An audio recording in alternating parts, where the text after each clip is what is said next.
What up, y'all? What's up? Woo! Yeah, We we're are back fucking and we are live. live. What's up, dog? How you doing? Good, man. We had a crazy episode last week, huh? Right? All kinds of wildness. Speaking of crazy, where you been? You good? You alive? Yeah, I'm alive. I'm alive. I fell in the toilet. You know how it goes. Ugh, all right. I mean, 15 minutes, why not? Anyway, I'm glad you're here. I'm glad if anyone's still watching, I'm glad they're here. Thank you for watching. We love you and we mean it, man. It's been a wild week. It was a wild show, man. We have Ray is happy. He was happy and he was Ray. Mersh was here. He was not happy. And that's Oh, okay. not at all. But I mean, You would think it had maybe nothing to something do with happened. us. You right? Yeah, you would think something happened. Oh my God. And we got to talk about that a little bit, maybe too. Yeah, man. I don't know, man. So, are you aware of what came out? What transpired today? In the Mersh situation? Yes. Yeah, that was pretty ugly. That was pretty fucking ugly. I'm thinking of I'm trying to think it through. You know what I mean? Like, I don't know how he would have gotten. I mean, he said he did it, right? So, like, if that's man, not so a much fact in respect too. question. He was like, and to clear it up, I 100% did that shit. I was like, Yeah. okay, let's go. Yeah, I don't know how like he did that. You know, Here's what I'm thinking. Yeah, I don't know how officially, other than I don't know what the bitch does. Right? Do you know what she does for a living? no fucking idea. I don't know what I she don't, does I for a don't living. get that far. Yeah, The only drama I get into, I watch on Mersh's channel, and that's like my drama release for the day. And then nothing drama of the whole rest of the day for the most well, I was part. gonna Well, say, I watch a little Dr. Till also. Thought she worked at like a tag agency or a bank or something of that nature. So anyway, the thought was to me, and I don't know, but my thought was she had some sensitive information about her job she shared with him, right? Or like, what if she was like, this bitch over here is a bitch and not even working, and she hit a screenshot, you know what I mean, or sent a picture of her work, an internal office area where you're not supposed to take pictures of people, right? A secured area. I mean, that's from tag agencies to doctors' offices to banks to doctor's grocery office stores. and a bank, yeah. Tag agency. Yeah, there are secured areas at tag agencies. So, well, in Florida, it's not government run. There's tag agencies. yeah, no, that exactly. Are just like yes, private businesses, but it is still private information. Yeah, So, but yeah, a tag agency. Yeah, I have family that own tag agencies, bro. So, well, every state is different, but here it's like, well, and you don't know anything about it, and I do. So, let me help you. So, the deal is when you have a private for-profit tag agency, right? You still have to, and you are still working with and representative of the federal government, or excuse me, the local government, the state government mainly, right? But you have to apply by government laws. One of those laws is that there is private and personal information, such as my driver's license information, right? That you are obligated if you have a tag agency. And you know what? If you don't believe me, call any tag agency tomorrow. No, I'm sure. You just provide all this wide open information, or is there a space in your office where when that paperwork is processed, that it's a safe and secure desk, or a couple of desks, or in a larger tag agency, it can be up to, I've seen it be like, an office, like a department of like 6 people. And this is an office where you have to get buzzed in and out of that office. And it deals with money, and it deals with people's private and personal information, because tag agencies also deal with money. So it's personal information, private areas. And in those areas, it is very common for it to say no photography, no phones allowed in this point or in this part of the office. A lot of times they just say that, right? No phones allowed in this part, this secured part of the office. Especially if you have federal documents, private federal documents, right? It makes a lot of sense. Now, if she sent him a picture in one of those areas where at her job it says no phones beyond this point, and she sent a phone picture in that area, all you had to do is send that to her boss and go, you know what I mean? Brixton sent me this photo and she's sending me photos. You should know that she's doing that. And that's an immediately terminable offense, right? Anytime, if you work at a bank, tag agency, a doctor's office, you know what I mean? Law office, especially a law office. But if you were, you know what I mean? Anything of that nature. If you work in any place where there's a secure area where you are not allowed to take photos, right? And she took photos in those areas and sent them to Mersh, then this is my guess, because how else could he have gotten her fired? Because anything else would be hearsay. Other than hard photographic evidence of her doing thing that she was not supposed to be doing, they legally couldn't just fire her because an ex-boyfriend called and said she was mean and said mean things about somebody at your office. You know what I mean? Yeah. Friends do that shit all the time. So do girlfriends, right? So there has to be my guess is that she at one point sent a picture in a secured place or a secured area that she was not supposed to be taking pictures in. He sends that picture to her boss, says, hey, look, this is what your employee is sending. These are pictures your employee has sent, right?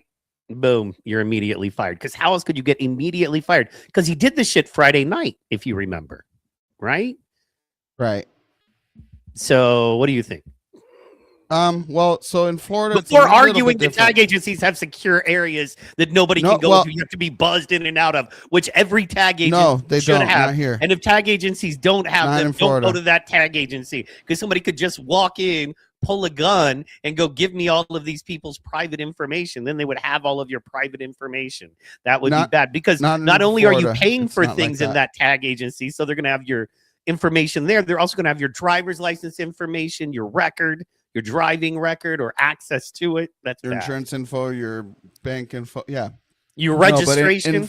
They literally can register a car in your name. Yeah. Just saying. In Florida, there's not secure areas like that, because there are some tag agencies that are literally, you walk in, there's a desk, and there's like a little room right behind it, and there's no other room. But is that room secured? Stuff. Like, you can't go into that room. Like, you can't go into that room. No, I'm saying... Like, you know what I'm saying? Where, like, there's glass. Yeah, so there's, like, glass. No, there's not glass. And, like, a lady. And, like, you can talk to her and deal with her there, but you can't go into that room. That is a secure. I mean, the desk is blocking you from getting there. Oh, just a desk? But if you're athletic, well, it's like a counter, right? Like, if you pulled a gun on the bitch and you were like, bah! Yeah, you're getting over. Yeah. Yeah, right, you're getting over. So Florida's different from your state. There isn't, like, a secured room. Now, you have to have there are locked file cabinets. There are definitely locked file cabinets. And there's a box that they put stuff into, I guess the finished receipts. That's like a locked box that just has a slit that they slide it into. Right. But it's not like where you're at, where there's a secure separate room. Now, if she took a picture and it happened to have some sensitive info in the picture captured, then yeah, that would for sure still be, fired. Right. However, I don't even know. Like, we're speculating, because, like, I don't know what she did for living. You don't either, right? I don't. I know it was an office gig. Yeah. That's why I'm like, okay, well, if it was an office gig, you know what I'm saying? I mean, maybe she sucked his dick in the break room and he sent the video. Maybe, but like, I wouldn't fire somebody. You know what I mean? That's not a fireable offense. That's a write-upable offense. Like, hey, you can't be doing that anymore. But, if you're a good employee, it's hard to find a good employee. You know what I'm saying nowadays. I mean, how good of an employee was she? Who knows? Right. We don't know. What I'm saying is, if you realize she's willing to do it, that's a good employee. You know what I mean? I'm just like, you can, come on. She's willing to do the job. You know what I mean? If you're like, hey, look, you know what I mean? There's a reason we allowed you to stay. Okay. We know what you're willing to do to keep a job, and we appreciate and respect that. But we're also going to need you to, you know what I'm saying? Do what we asked you to do. Make blowjobs, bitch. I mean, for lack of a better way to say it. Now, is there a better way to say it than that? I don't think so. Speaking of that, Have you seen this weird Trump action going on? What the hell with the Trump shit? You know what I mean? Okay, so tell me what's going on. Which weird Trump thing are you talking about? Because there are, sorry. there's always. Well, I said weird speaking Trump of blowjob, happening. so you should know the one. But no. Okay. I didn't hear these speaking love of blowjobs. letters. The love letters, dog. Some weird. These are young chicks. Love letters. Okay, hold on. I let me mean, pull this up. He's a rich and powerful man who's becoming richer and richer by the day, right? And he's gained a bunch of weight. I just found out. What was I was reading or watching something, and it just said that people are concerned because Trump has gained a bunch of weight recently. And I'm like, well, that's weird. You know what I mean? So yeah, that is weird. I mean, women are always going to be attracted to powerful, rich men. It doesn't matter if they're 800 pounds, like it. No, really I know. doesn't Okay. matter. I'm not saying that, but I'm not saying that. Okay.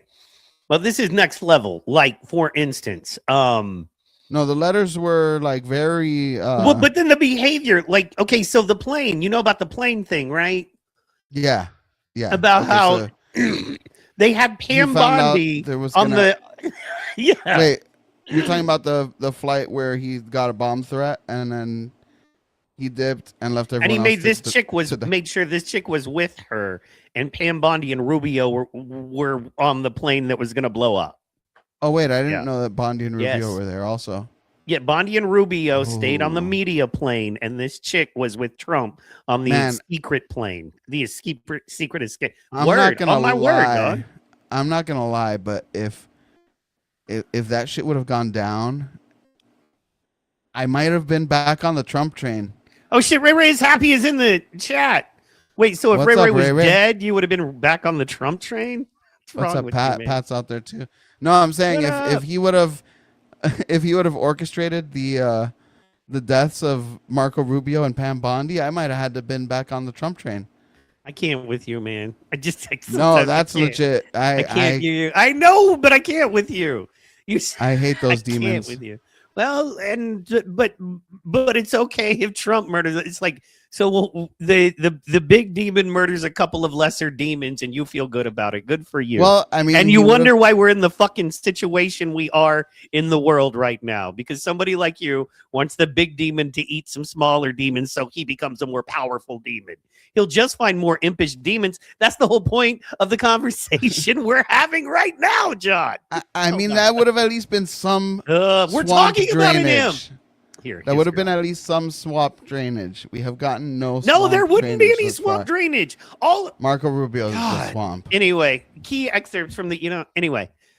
Phrases like "you are all that matters to me. I don't ever want to let you down," and thanking him for being her guardian and protector in this life. Now, my whole thing is he has a wife that's half his age or 30 years Yeah. his younger. So And still hot. there is that. You know what I mean? So John T, You know, Jay Cutson, these hi, Jay. messages are all out of context. I could see a woman with daddy issues and a religious. That's you, Ray complex. Ray. You already know that's you. Anyway, sorry.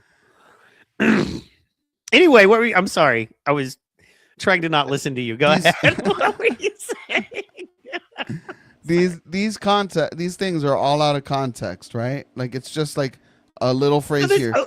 It doesn't seem like they have anything damning where she's like, "Oh yeah, your dick was so great last night." You know what I'm Yeah, saying? no, but I'm saying okay. I'm more concerned with the parasocial relationship than I am just the basic sexual nature.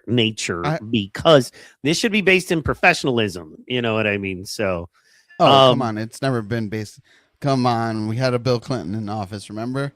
I'm saying currently. I'm saying we're holding this guy too because we voted for this guy. So anyway, she remains extremely close to Trump in the White House near the Oval Office. And after the full letter release with critics The calling Clinton the room.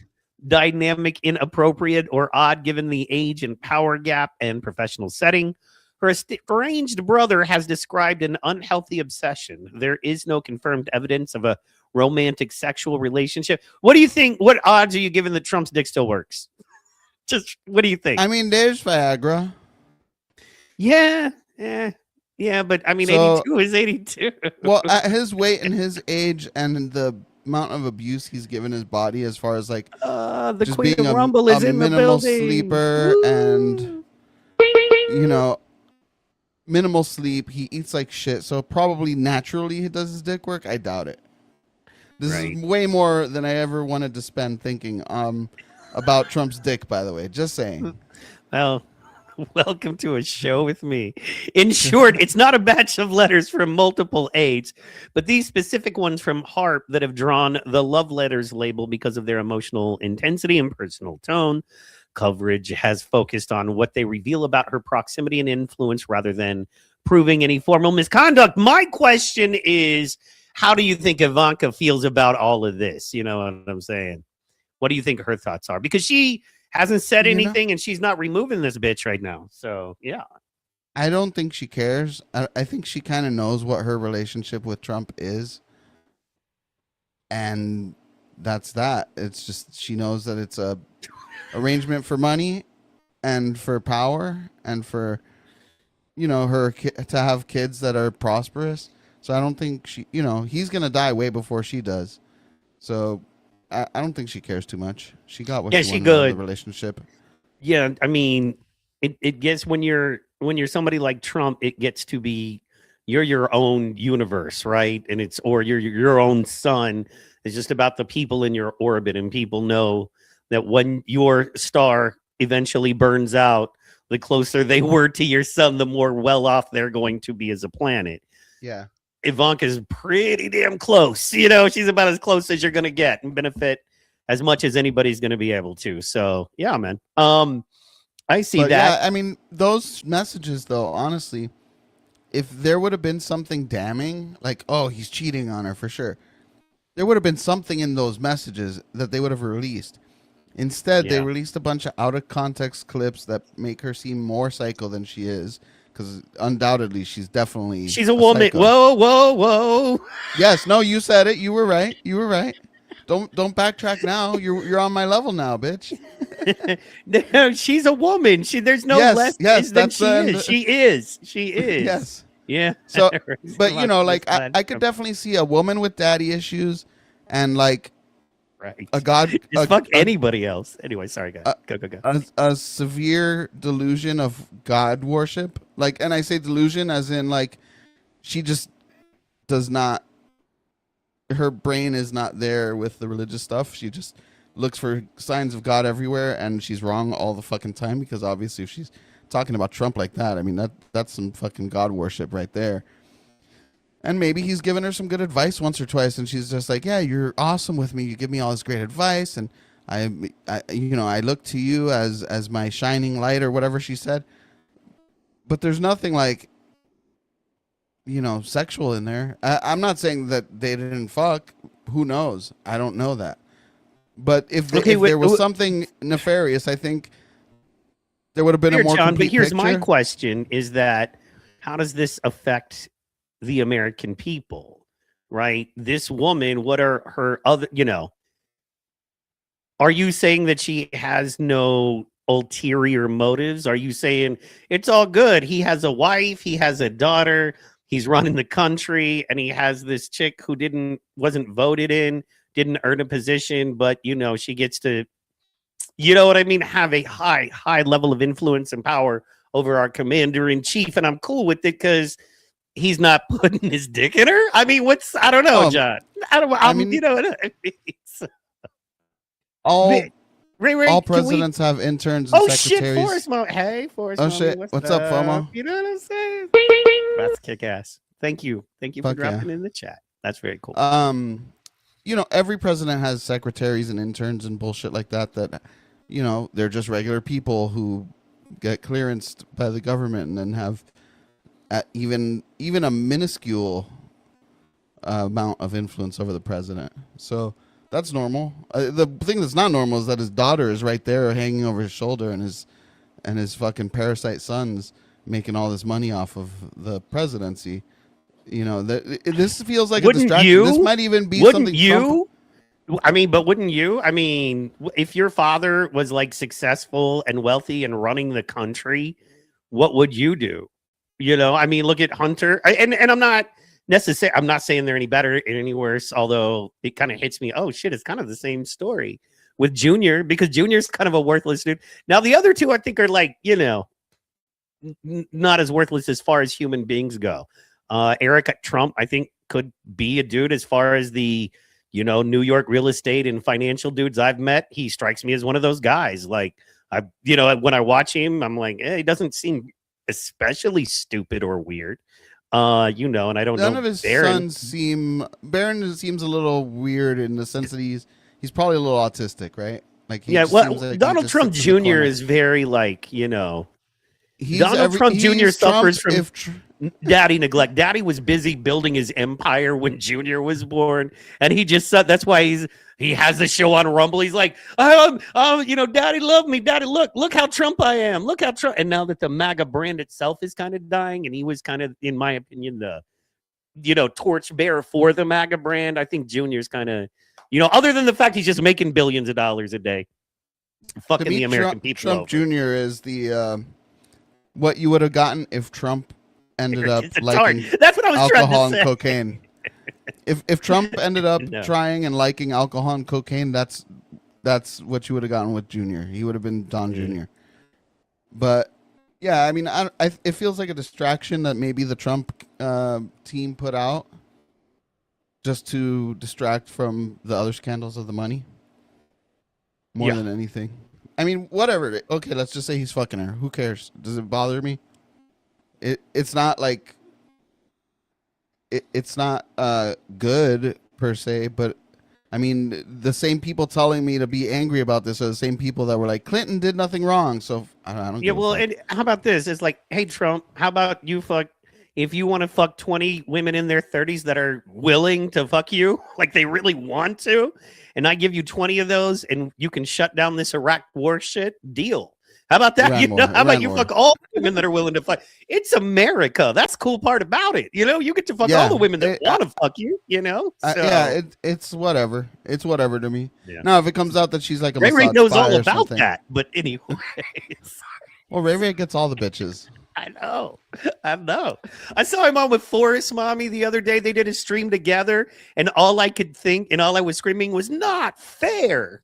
You need an ugly motherfucker on this stream, okay? Internet is Hollywood for ugly people. This is not fair, you two doing a stream. You're going to pull a couple hundred viewers just because, you know, Spank Bank, okay? It's like, we all need something other than... Anyway, so it's all good. Well, that's why Ray keeps me around on Wednesdays, you know? Yeah, exactly. Like, nothing makes Ray look hotter than being next to you on a screen. I get it. I watch. You know what I'm saying? You're beautiful, John. I'm so sorry. That's me. Yeah, like I really don't care. If he's fucking her, oh well, more power to him. Yeah. If he's fucking her and Melania doesn't seem to really care, even more power to him, right? The thing I care about is all the real things. That's why it kind of feels psyopy to me. It feels like either Trump put it out or the Democrats put it out knowing they have nothing, but in a deceptive way that makes it seem like worse than what it really is. You know? So no, I'm upset. I almost can't watch the news, dude. Everything feels so fucking like I feel like it's... Okay, so the news lately is like country music. It's an insult to my intelligence. It is telling me what I should feel, what I should care about, and what's wrong with me if I don't, right? And while I'm screaming, what the hell?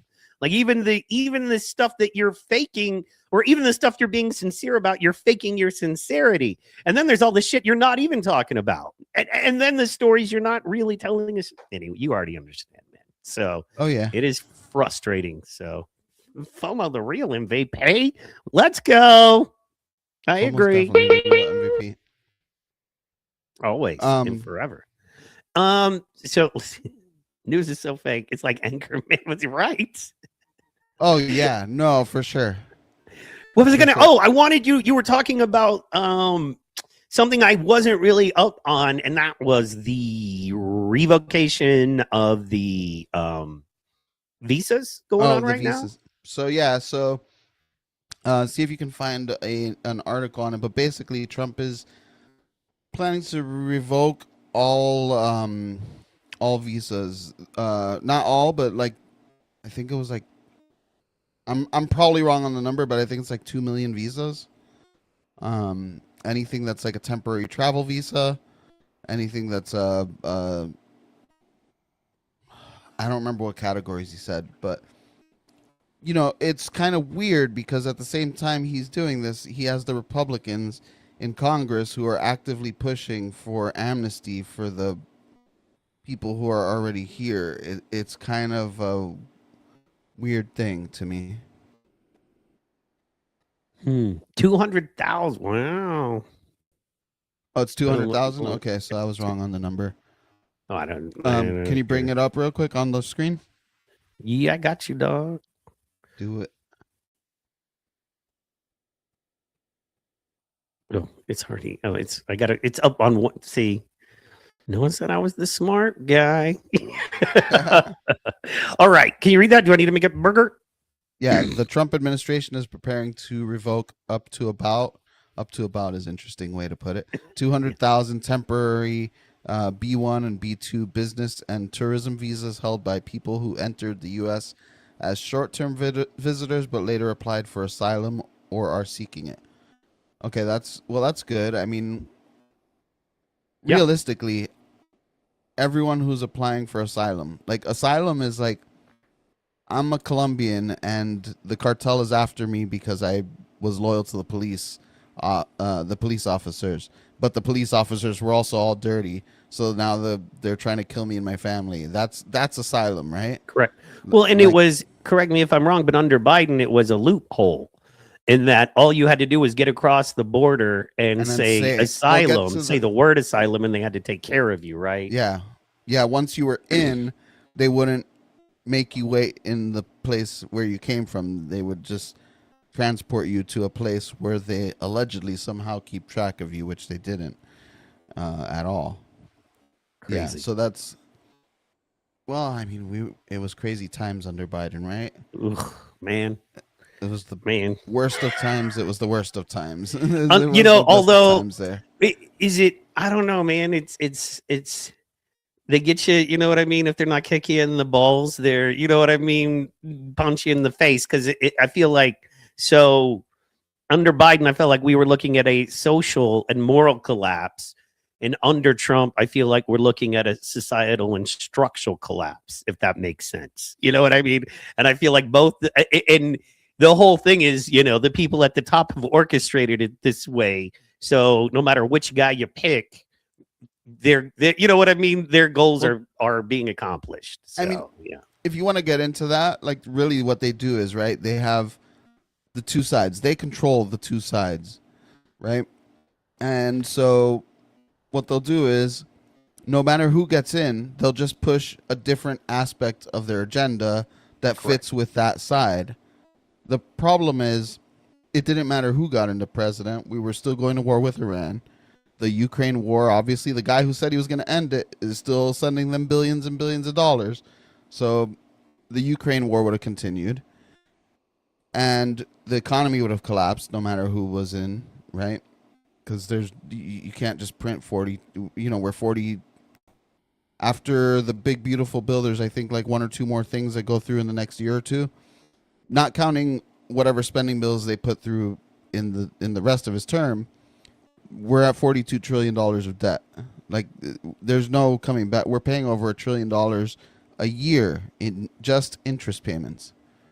And that's literally and classically how an economy collapses, or how any financial structure collapses. And that is the old classic, the interest payments and the cost to maintain it becomes larger than the cost of the value of the thing itself. And so you know what I mean? You are no longer working to maintain the value of the thing. You're working to maintain the cost of the thing. Therefore, you're getting no value out of it, and you have to get some kind of value out of it, or you're then working on a deficit, and then boom, that's a hole. A hole is a deficit. So there we go, man. So yeah, that's interesting. You know what I mean? So these visas being pulled back, that's going to be a big deal there. to help us out. You Oh, think, yeah. let's keep reading. Let's keep reading here. I Bam. mean, it's only 200,000. I thought it was more. I mean, it's good either way, right? Because it means that these people aren't getting their asylum claim. They're not going to bring in their whole family like what normally happens with an asylum claim. So their genetic line in America ends here. That's good. Heck yeah. See, And it kind of closes the loophole, at least until the next president gets in and writes another executive order that reopens the loophole, because that's what they do. Hopefully, Yeah, I well, mean, I know there's yeah. a couple of politicians. Chip Roy is one of them. Probably Thomas Massey, who probably won't be there to vote on it anymore. But they're trying to Yeah, get he got voted out. legislation There's no passed. probably. Well, no, Sorry. because he's still got like a year until Oh yeah. he's out. So he might or might not get to vote on it. But I know he's pushing for legislation to end all this shit, like to actually put it into law. Right. But it'll never go through. Like, they'll stick in stuff that is so horrendous that only the most retarded Republicans will still vote for it. That's how they do. That's what they did with the what was it? The Save America Act. Why didn't they just write an act that says voter ID? That's it. Nothing else on the bill. Voter ID. Done. Well, come on. Everyone- Even I know that's not how Come on, man. That's not how Right. politics works. But bro. I mean, then they- no offense, but you're never gonna get that. So They stick a bunch of pork fat in it, right? And then they stick that fucking we're gonna merge with Israel and the parasite is gonna win section in there. So yeah, you know, can I tell you the sad part about that is that's something that's going to be very, very hard to undo. You know what I mean? That's Oh, yeah. going to be a brutal thing to unwind. So I don't. well, that's the thing. They see the writing on the wall. They know that the youth doesn't support Israel, like hardly at all. The only youth that supports Israel are the youth that are in these like churches that suck Israel's dick every week and are super, you know, whatever these Christians for Jews religions are. I don't know which denominations they are, but those are the only people who are going to still support Israel, especially after all this war and, you know, money waste. We're down to 40 days left in the strategic reserve. We have 40 days of oil left, period, as a nation. And once that's done, you know, I don't know what's going to happen. They better hurry up and win this war somehow, or get Iran to agree to reopen the strait. I think that might be the catalyst that pushes Trump to get nuclear on them. What do you think about it?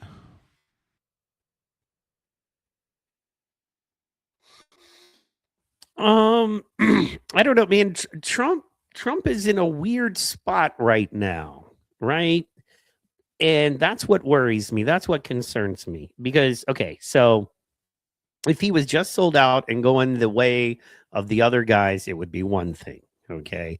If he was going hardcore, yes, Mad Max. If he was going the other way, if he was going the way of, okay, hard left, hard right, either way, whatever. If he was Bidening it and do nothing, that's another thing. But not only is he not only kind of contradicting everything he ran on, he's a fucking free radical right now. When it comes to like the crypto shit, like I knew he was going to play in the crypto. It was Trump. We always knew he was going to play in the crypto market. But the straight pump and dumps to the point of everybody is like, come on, man. You know what I mean? Like, come on, man. Yeah. I mean, rug pulling his own people so hard twice and now trying to do it again. Anyway, so there's that. And then there's the fucking oil. And I know, you know, I know he's your favorite, our generation's Walter Cronkite. But I legit think Tim Pool has a specific point. And maybe it's because he's the only guy I've heard say this, but he talks about, I truly believe Trump wants the Strait of Hormuz. That was his entire goal. And he was never going to get the support of America and the world and our allies and NATO by going, hey, we're going to go and annex the Strait of Hormuz and make it the Strait of America. Like he could never get that done, but he could say we're going to stop him from getting a nuclear weapon and go in there. And to do that and to make sure they never get one, we've got to control and take over the Strait of Hormuz. Then guess what? Then we control 50% of all of our enemies' oils and about 100% of all of our allies' oil. And then at that point, we are by far the major, super major power of the world. Now, is that weird world dominance? Yes, it is. Is that something that Trump feels like he may have to team up with the Jays to accomplish? And he's like, you can have the sand areas. I want the snowy mountaintops and the lushy green grasses. Could that be what it is, man? I know this is some crazy shit, but my gosh, dude, I don't really have an answer for any of this stuff other than Trump straight up lied to all his folks and straight up did an about face. And now it is weird that every day you wake up and things that are supposed to be very hardcore conservative party, you got AOC talking about, and then you have our people talking about amnesty. You know what I mean? And Trump of all people, who ran on him. I'm deporting them all. They're eating the dogs. They're eating the cats. So I don't know, dude. I don't know, other than what if it is world domination, risk level bullshit, because they don't think like we think. We got to go to work and pay our bills tomorrow. They don't think like we think, dog. Come on. You know what I'm saying? So Tucker said pretty much exactly that. You know, we're an empire now. Like in the early stages of not the 12-day where we bombed the mountain, Fordo or whatever it was called.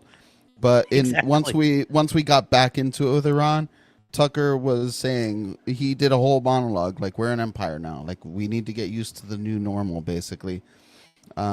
He didn't say the new normal, but I try to throw that in every time I can just to fuck with people. Yeah. But Flash Wolf, you say let Bessent work. He's 1,000 country miles greater than Yellen. You know what he's really great at? Crashing economies, like he did for George Soros. He crashed the British pound. He worked for Soros, literally crashing national economies. Like, if you believe that guy's a good guy, oh God, we're in trouble. What do you got to say about that, Mike? Man, I Flash Wolf, I appreciate you are. And I'm not last of the Mohicans. You know what I mean? He's that dude, you know, the ship is going down and he is holding on to the bow and he's like, no, we're getting there. I respect that commitment, sir. I just think that we are at a fundamental disagreement there. And, you know, the cool thing about finance and the market is time will tell. Time will absolutely tell. I think that if you look at basic finances and you look at the original Trump idea for money and how things were supposed to work, not only is it utterly failing, but I can point to specifically why it's failing. And that is that we were supposed to have a much larger manufacturing economy here. In addition to that, we were supposed to cut $2 trillion from the budget. In addition to that, we weren't supposed to have a multi-trillion or multi-billion dollar, currently headed towards trillion-dollar war against a country, because we weren't supposed to have any of those wars. Our largest expense was supposed to be deporting illegal folks and then putting our own folks back to work. In addition to that, we were supposed to also fast track small business, specifically ones like the, you know, roofing businesses, plumbing businesses, you know, to kind of give a little bit less power to the unions and allow tradesmen and people to be able to get in and do those kinds of things. In addition to that, we were also supposed to take the corrupt university system and wrangle that back in. And here's the problem with all of that, my man Flash Wolf, forgive me, but here's the problem with all of that, is that not only has Trump not done that, but he's gone the opposite direction with that, and that he's put in his friends to personally enrich himself. And I get that some people prefer it to be more of a socialist democratic thing where you put in your people to enrich and empower your party. But then some people, I feel like, have put in their folks to enrich and empower themselves. And I feel like we could all make a good argument that our guy has. So that's just where I'm coming from. And once again, the cool part about it is, man, you might be right. And boy, I hope you are, brother. I hope you are. I hope you are definitely right, hope you and are. Trump has a magic money stick that he's about to wave, and we all get our $2,000 Trump checks, and that debt goes down, and that inflation comes, all of the things. But unfortunately, I feel like I can give you a list of reasons why that's not the thing. And I'm sorry to make it so boring, but if you're going to challenge me on that, I can go there. I want you to know I'm not just It honestly looks like sexiness. I'm Besant not Ray is Ray. I'm not just doing. art and hotness. You know what I mean? It honestly feels like Besant is just doing the thing that he's always done, No crashing our shit. economy to the ground. And Yeah. like I'm reading your messages, Flash Wolf, and you can't say that you're the fucking man. We can hope. I'm not talking about you. I'm talking about Trump.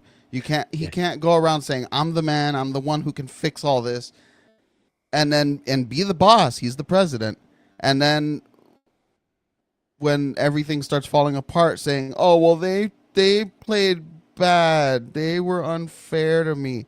It doesn't. You can't want to be you can't claim to be the hero when shit works out, but then when shit's not working out, blame everybody else. When the Patriots lose the Super Bowl, it's Tom Brady and Bill Belichick's fault.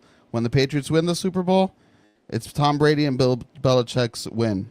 That's just the way it is. You look to the people at the top; they're the ones that are, And he came in saying that Joe Biden couldn't get anything done, and he got a lot done. It just wasn't any good things. But he hasn't gotten much done without the executive orders, which is like, one, it's an abuse of power that was never supposed to be used that way. Let's just throw that out, throw that out there. But all it does is, okay, I get this one thing I want done, or these 100 things I want done, and then the next time we get a Democrat, guess what? Bye. It's all gone. And my whole presidency erased. Yeah. And like, think about this. If Biden or Kamala Harris had bought 10% of Intel, you would be flipping the fuck out, rightly so, that America is a socialist nation. Trump did it. But no one seems to care about that.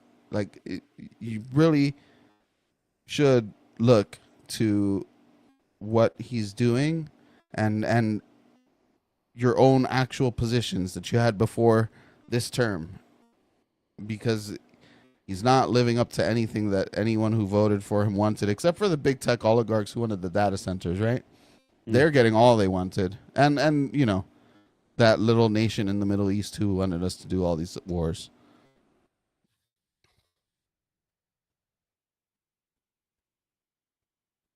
Is that how you just end? Come on, man. You can't just leave me with a run on. You're like making good points. And I'm like, they're like wars. I'm like, okay, wars and so. No, you're fuck right. Joe No, Biden too, right. though. He hold on. He just wrote again. Definitely fuck Joe Biden. I'm not a fan of Joe Biden. His family banked 45 to 75 million in Europe alone.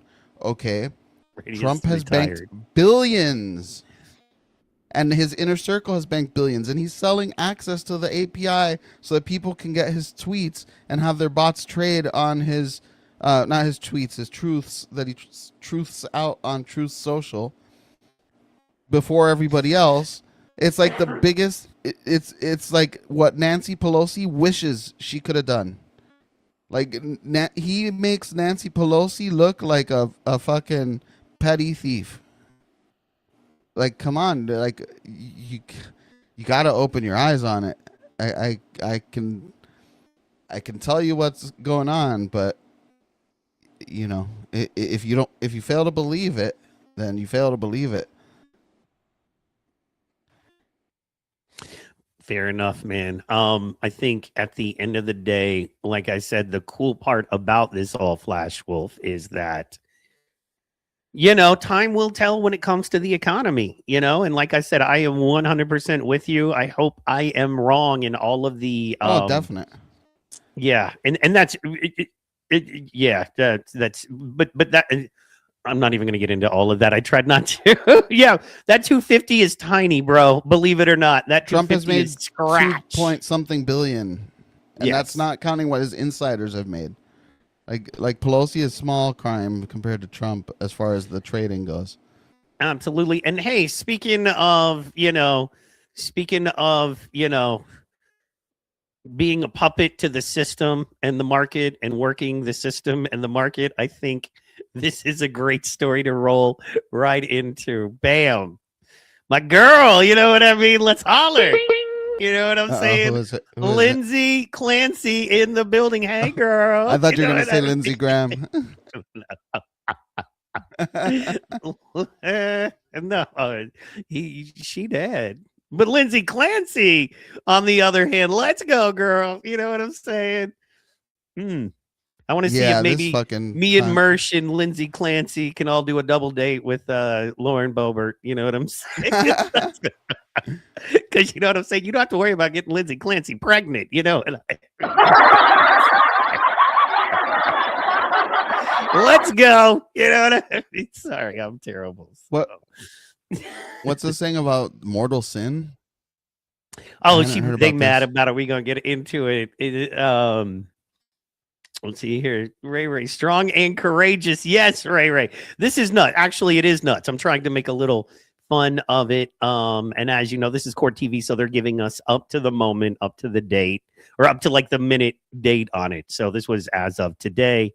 And this is as the trial has started. I thought this would be a great way to kind of go over the headlines here.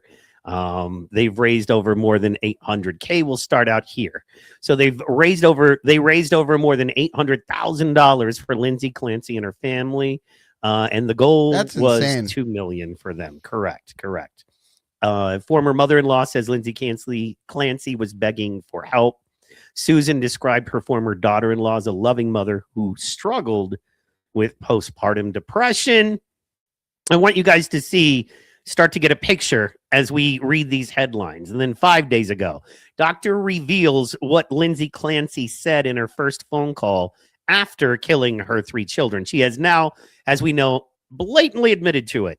Dr. Paul Zeisel testified that he diagnosed Lindsay as having postpartum psychosis after meeting with her more than 60 times. So she was under a lot of doctors' care.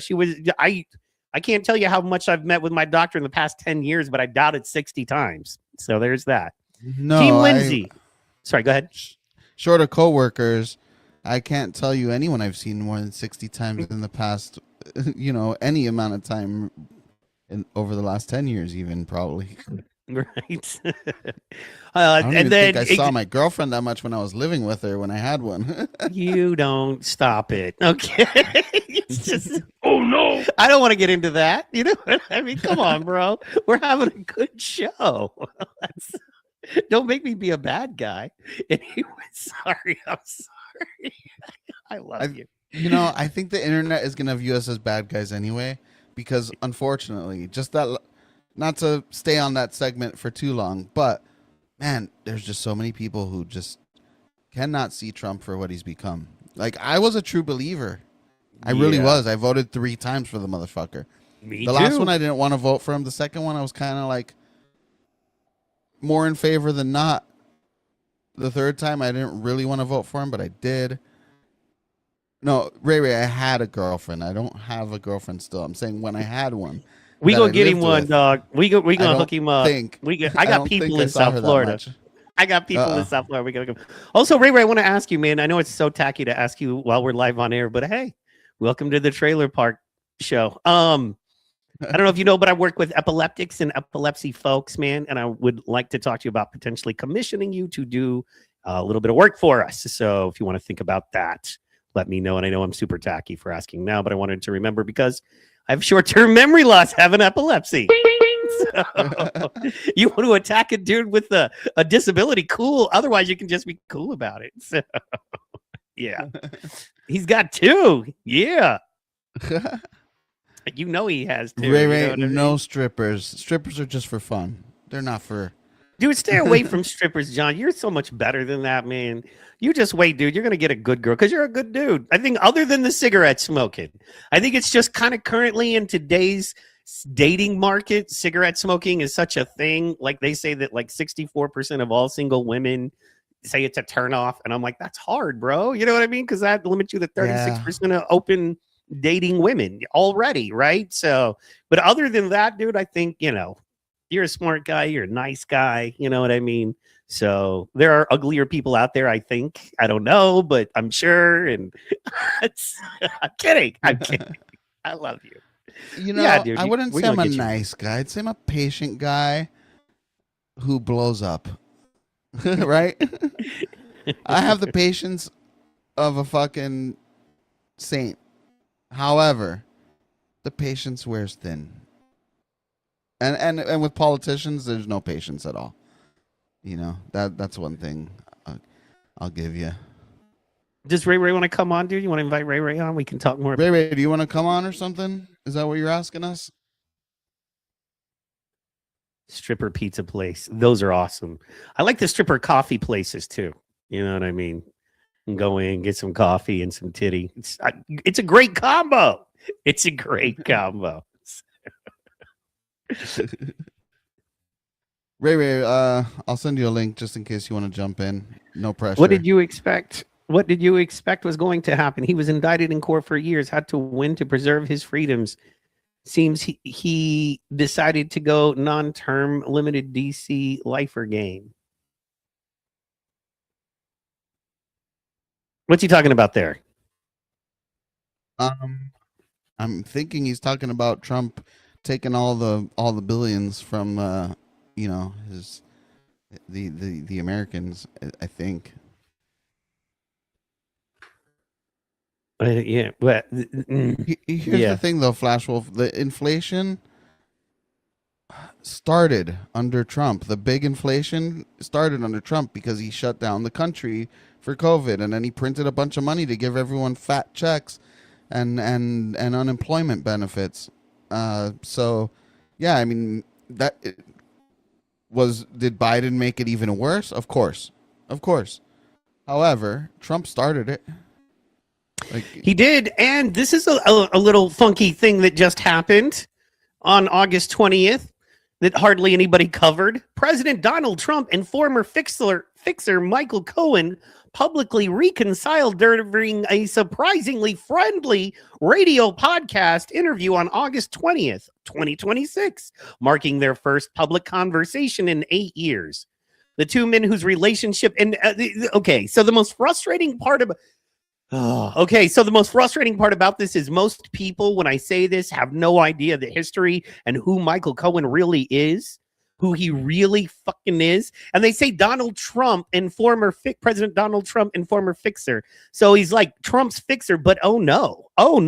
The whole Trump is a convicted felon is solely because of Michael Cohen. Solely. Because you know that, right? You're aware of that, yeah? Yeah. It is because of Michael Cohen's testimony. Now, Michael Cohen's testimony in this, he has been convicted 9 times of perjury, and this was after all of that. And that's not even the best part. I got the motherfucking cherry on top of the sundae.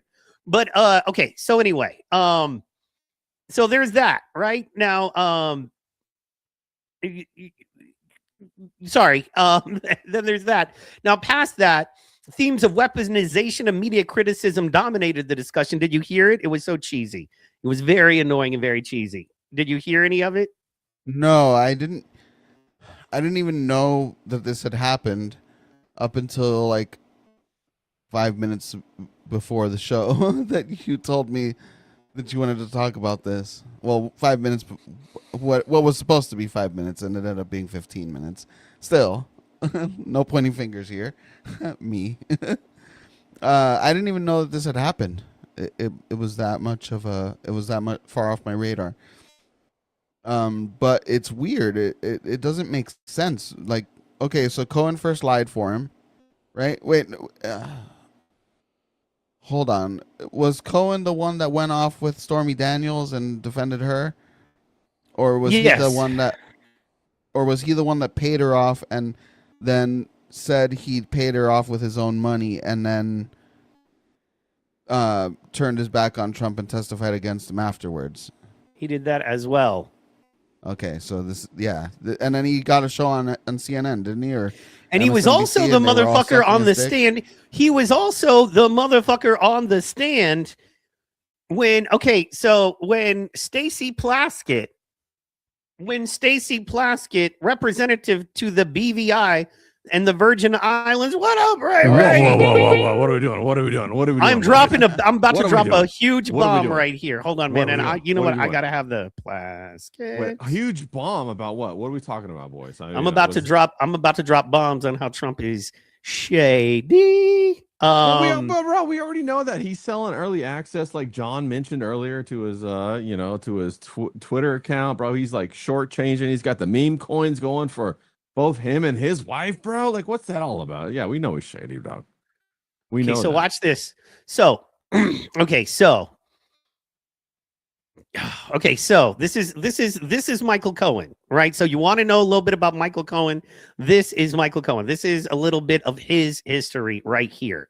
Not only is he a dude that allowed the left to scream convicted felon 1,000,000 times, and it was squarely and solely after post 9-time conviction of perjury, meaning lying on the fucking stand. Yeah. Yeah. Okay. So then, boom. Then this comes out. Oh, gee, Stacey Plaskett, non-voting Democrat delegate from the U.S. Virgin Islands. What was in the Virgin Islands, guys? Any idea? Any idea what island? Little was, St. James. was squarely. You know what I mean? Oh no! Let's not talk about it. So anyway, newly released documents from the Jeffrey Epstein estate in November 2025 revealed that Plaskett exchanged text messages with Epstein in real time during the same hearing. So there was a hearing. Okay, the moment became widely shared symbol of frustration with the GOP attempts to discredit Michael Cohen, who was testifying against former President Donald Trump. The messages show Epstein providing strategic hints. Okay, I'm sorry. So Jeffrey Epstein in 2025, minute, Mike. 2025, Jeffrey Epstein is in for a while. He's got his jimmies rustled. He's got some rustled jimmies over there, bro. Epstein also sent personal comments such as a great outfit and are you chewing when Camry showed her moving her mouth. Plaskett's office acknowledged she received these texts, but nothing ever fucking happens to these people ever, because you can literally in 2024 be in a fucking courtroom with Jeffrey Epstein texting you on what to say to Michael Cohen of all people, and nothing happens and everybody loves you and everything is good. And then, but wait, there's more. And then what happens? And then what happens? And then what happens? Gee, I wonder what happens after that. I wonder what happens. Well, let's hang in there. Boom. This is what fucking happens directly after that. This is what happens.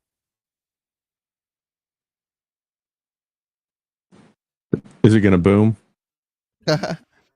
I thought you were playing a video. Yeah, I was going to say, I'm waiting for it to boom, bro. It lost audio. Hold on. I was Sorry. like, wait, am I supposed to read the video? I didn't hear the boom. I didn't hear the boom. Reading normally isn't a boom, bro. Oh my God. Are we going we're going back with this guy? With Gutfield? We're going back with Gutfield? I'm kidding. I'll pull that down. I'm sorry. I did that part. You're going to get me worked up, bro. He was trolling. With his swishy wrists and whatnot. Jeez. You're so mad about the swishy Don't- wrist, bro. It's crazy. I do love Ray- Titus, though. Titus is awesome. So yeah, no, he is. It's Tyrus, and yes, he's cool. But I've actually done some work with him. Tyrus. So Titus and Tyrus. They're both great guys. Both of them. Both of them were fantastic. Yep. And so here is the actual thing right here. All right, I got too many screens up, and I am tooing. I need to calm down. No, you got to stay more. You got to stay excited, bro. I like it. I like the passion. You guys are gonna get people watching. I like that kind of shit, bro. Let's go. Let's pop it. All right. So here it is. This is remember this guy working with senators and Jeffrey Epstein, convicted perjurer. Right. All of that, and now we have this. Union. President Trump and his former fixer Michael Cohen back together after years as bitter enemies. Mr. President. Hello, Michael. Cohen now hosting the president on his new radio show, a man he once praised as Generous, compassionate, principled. How does he get a radio show? Kind, humble, I don't honest, know. and All genuine. the talents on podcasting. Even telling now. Vanity Fair in 2017 he would, quote, take a bullet for the president. Michael Cohen is a very talented lawyer. But their relationship soured as Cohen faced intense scrutiny from federal investigators, with the FBI Let's see if this mentions that he was an Epstein buddy, and that now him and Trump are buddies. Let's. raiding his office and hotel room and seizing multiple devices and documents in 2018, leading to prison time after Cohen pled guilty to tax evasion, bank fraud, and campaign finance violations. Cohen later turning on his former boss before Congress. He is a racist. He is a con man. And he is a cheat. Mr. Trump firing back, You say that like it's a bad thing. A sleazebag named Michael Cohen. repeatedly calling Cohen a rat. He's convicted. He's a liar. He's The thing is, defrauded. nothing's going to happen. high Though. level. This is In all for show. 2024, the former I know. attorney served as a star witness in the hush money case against the president, who was convicted of falsifying business records related to paying porn star Stormy Daniels. After years of blistering attacks, Cohen saying the reason they can reconcile now is simple. Forgiveness does not require amnesia. That's it. That's it. And of course, he didn't mention the Epstein trials at all. Conveniently left that out because why would we bother with the Epstein trials, right? That's not anything that's important to anyone for any reason. Yeah, or anything. have we ever seen what's in those binders that they gave out to all those influencers? Have we ever seen what's in those yet or no? Yeah, we saw it like 2 years before they got them because it was the stuff that had already been released. It was all blank pages, right? Is that why we saw it? It was all blank pages. I don't know, Yeah, bro. remember My that. the best current living journalist alive, broke it down in detail. If you didn't watch Tim Pool do his Oh, thing, God. I Yeah, just I feel call bad him for Tim. you. He's Tim Cool, and I know him as a musician, not as You a know, journalist. It's like I gotta quit. He's so not as offensive as Jeremy. Like it Bro, makes it hard for me to say Jeremy. So He's I starting gotta to use look like- Jeremy more. Yeah, he's starting to look like Vito now. Have you noticed that? He's starting to get that square kind of thing going on with his beard and stuff. He's starting to look Tim like or Jeremy? No, Tim Pool. I He's think starting, he's talking Tim Pool. he's starting to look like Vito Giswaldi a little bit, and I'm a big Vito fan, as everybody knows.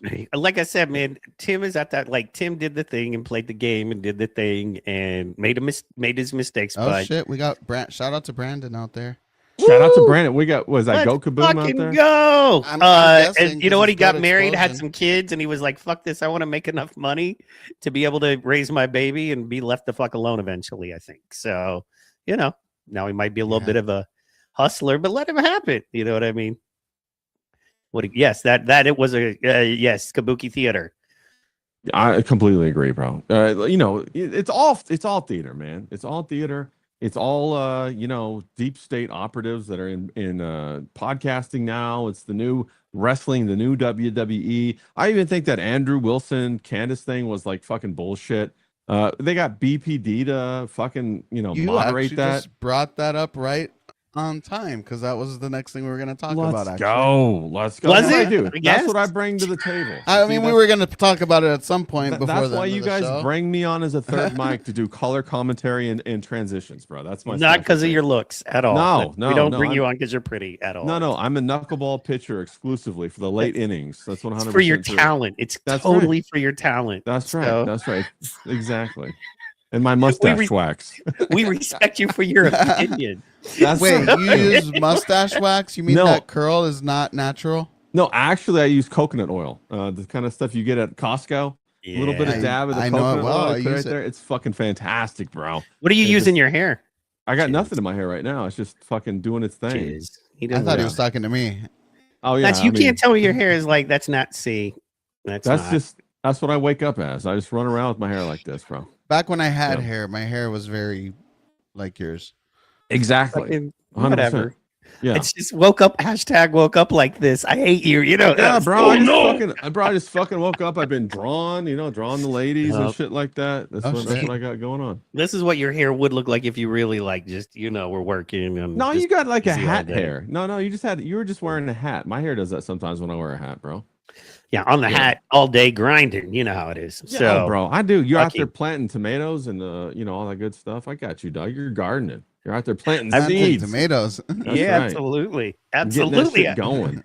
I was internet gardening for people who need their internet garden grow, dog. You know laying what I'm that saying? fiber, laying that Yeah. fiber, bro. It's the new next generation's pipe. You're not laying pipe anymore. You're laying fiber.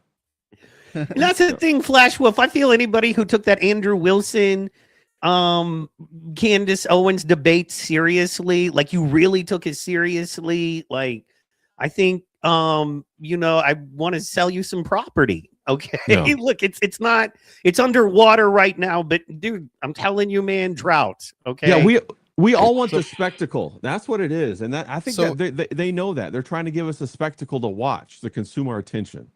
All right, so one by one, let's get your thoughts on this debate. Ray, let's start out with you. What did you think about the debate in general? Like, who did you think won? PBD being there. I thought, throw it all out there. in my opinion, PBD is a multi-level marketing scammer, bro. 100%.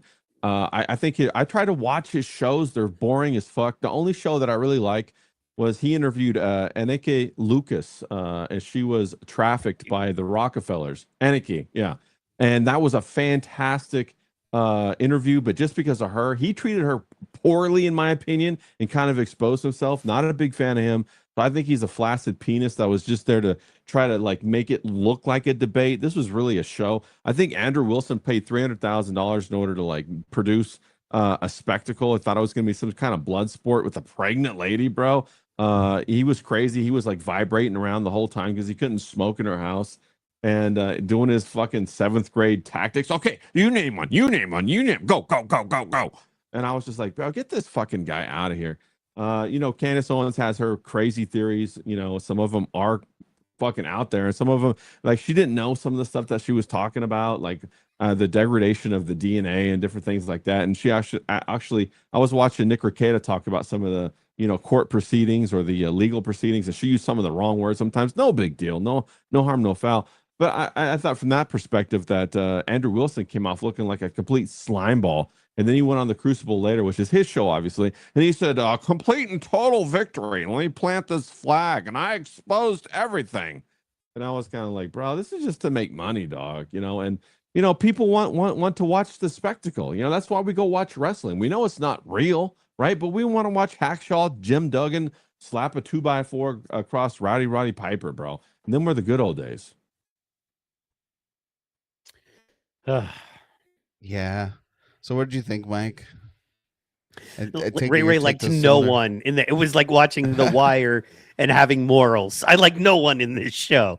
There's not a character I can latch on to and appreciate because all of them Bubbles. are shit. Bubbles is a good guy on The Wire, bro. At the end, he has got that redemption arc, man. And, that's true. Well, but there has to be. But a redemption arc means you fucked up and did some dirty shit at one point. Well, he was down on his luck. Was Bubbles ever bad in The Wire? We got to talk about that. Did Bubbles do anything bad in The Wire? Can we ask this? All right. I'm not going to do it. I'm just friends with y'all. No, I just made friends with y'all. I'm not going to fuck up and lose that because I'm an asshole. No, you're allowed to be an asshole. We're not friends. No, I just made. Look, we're not friends, bitch. Go. Like, relax. That's not. This ain't for friends. This is for entertainment. We trying to make a spectacle right here. Okay, so like, for instance, you know what I mean? Say Bubbles, like. Okay, you got to say what he did though in the show. Okay, so we're gonna go hypothetically. That's why I said I wasn't gonna do it. And you said do it.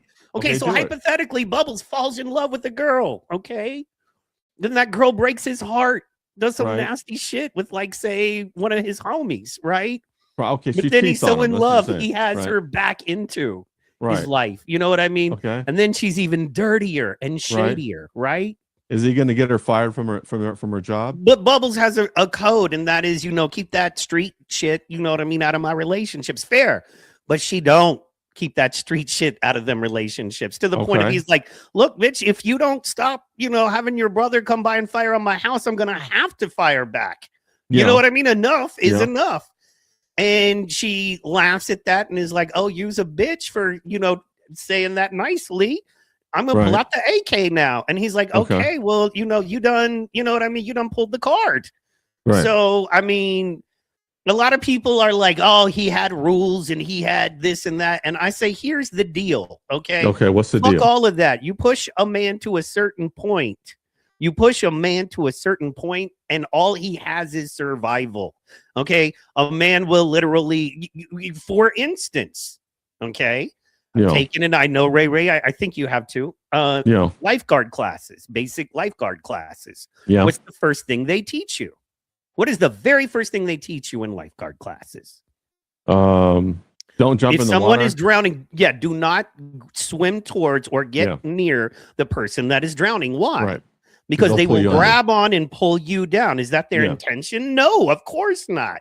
Yeah. Okay. They don't understand because they're fucking drowning. And Right, you've got to right. know how to handle them or get a But floaty or something to them. I so didn't at the end even- of the day, I didn't know I'm just saying Bubbles I'll could just swi- leave it like I didn't, that. I You didn't know know what I mean? Bubbles So- could swim though. I mean, like I thought he was black. He is, yes. Do you not? All I right. said hypothetical at the beginning of all of No, this, okay. man. All right. So wait. Did Bubbles get her fired though from her job? Yes, to the point of Bubbles went on his own podcast and said 100% I got her Yeah. fired from her job. Tonight, Bubbles went on his Yeah. podcast. Well, I mean, Yeah. hypothetically, theoretically, if there was If the Bubbles wires had a still on- podcast, yes, and Bubbles had Well- a podcast, he would have tonight. Literally, and I respect the hell out of that because I understand you're going, I might be kicking my own money in the What's up, balls. Tomby? What? Well, did No. Bubbles? Okay, did Bubbles Tomby! do anything that? Who broke the rules though? Was it Bubbles that broke the rules to fire her? Did Bubbles do something to fire her, or did she break rules that she signed in her contract when she started working there? So technically, when she broke, Okay, the well, rules, you know I can't was know it- the was it- contract of this person. You know what I'm saying? I do. That's why I she can't got fired. That's why. she Okay, got well, fired. fair. I'm not saying this person didn't break those rules. Well, like Yeah. you might not have heard at the beginning of the conversation we were talking about. I thought she worked at some sort of office or some sort of office setting. It's a legal. and- It's a legal office. Yes. There you go. And like I Right. said, she worked in some sort of place where there's a secure place where like you can't have phones or you can't take pictures. She probably broke those rules. Bubbles had proof of that. You know what I'm Right. saying? And boom, there you go. So no, the person fired themselves. Absolutely. I'm not Facts. arguing that. That's Yeah. not what I'm saying. I'm Yeah. not, you know what I mean? I live by the Charleston White. You hear the argument I'm making though, right? No, I hear it. But Which see, is you can't put somebody in a situation where they're doing any and everything they can for survival and then go, you're an asshole for trying to survive. That is not fair. That's not because there is no one judging that person who wouldn't do similar or the exact same thing if given the option, or worse, or as we fucking know, far worse. Yeah. And also, let's go back to the street code, right? Let's look at the street code. Yeah. How many rappers and drug dealers really turn into criminal informants as soon as they get rolled? There is no street code. Oh, They always yeah, say this most shit of them. about snitches and all that kind of shit. Bullshit. All the famous ones are working with the FBI. And then I look at what Charleston White says, and he says everybody on the internet's playing. Everybody on the internet is playing. Absolutely. And everyone that's on true the too. internet is what? Playing. Everybody playing. Oh, Everybody having a good time. Ain't nobody gonna watch a podcast about a fucking accountant who has a stable life, bro. Ain't nobody gonna watch that stuff. Even Fuck. and what's his name? The guy that's doing it, Caleb Hammer. He's even injecting drama into all Oh, the yeah. shit that he's doing, bro. And it's interesting, right? If he was just doing like, hey, you did a good job. You saved your 401k is healthy. Who's gonna tune in to watch that? well, that he takes in problem people to help them out. So like that's what I'm saying. The whole But see, premise is he's bringing Right. in people who are horrible at what he does, Right. so he can yell Right. at them. Right, exactly. He's not gonna like Gordon. Like I watch a lot of Ramsay's Kitchen Nightmares. Right, I love Gordon Ramsay. Oh, I love. I that. don't That ever was see- fun. I love Gordon Ramsay with all of my heart. Yeah, And like I don't- everything in me. I don't ever see Gordon Ramsay go into a restaurant and go, "Hey, you know what? This is pretty good. You guys are doing a good job. Maybe you just need to change the tablecloths a few times." You know what I'm Hey, saying? Mike, I'm gonna clip that out of context and send it to everyone I know and tell them that you're in love with Gordon Ramsay. Okay. That's fine. I do love. Hey, I love Gordon Ramsay too. I'm not Well, ashamed no, to I'm admit just it. I'm just talking But, about that whole Trump intern thing, you know. Oh, okay. All right. Yeah. But no, that's Yeah. what I'm talking about though, is that like what we're on here, the whole concept of social media is entertainment.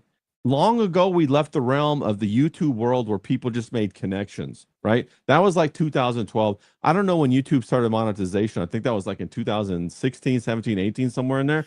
As soon as it hit It was before monetization, that. was it before that? As soon as it think hit so. monetization, it became entertainment based. where you're actively trying to get views. No longer was it this fun thing. Hey, guess what? I got like a fucking, 1,000 views or whatever. You're trying to get monetized. You're trying to do this kind of stuff. And one could argue that what was Bubbles' girlfriend's name? Do you know do you remember what her name was, Mike? Keisha, I think. Yeah, was Keisha. That was it. Yeah, Yeah. that was Keisha. So one could argue that Keisha going after his podcast was it her attacking his job. So the reciprocation could have been, it's the same, right? He reciprocated in kind. She was attacking his paycheck. He reciprocated on her paycheck. Yeah, and Yeah, Yeah, that's and- true too.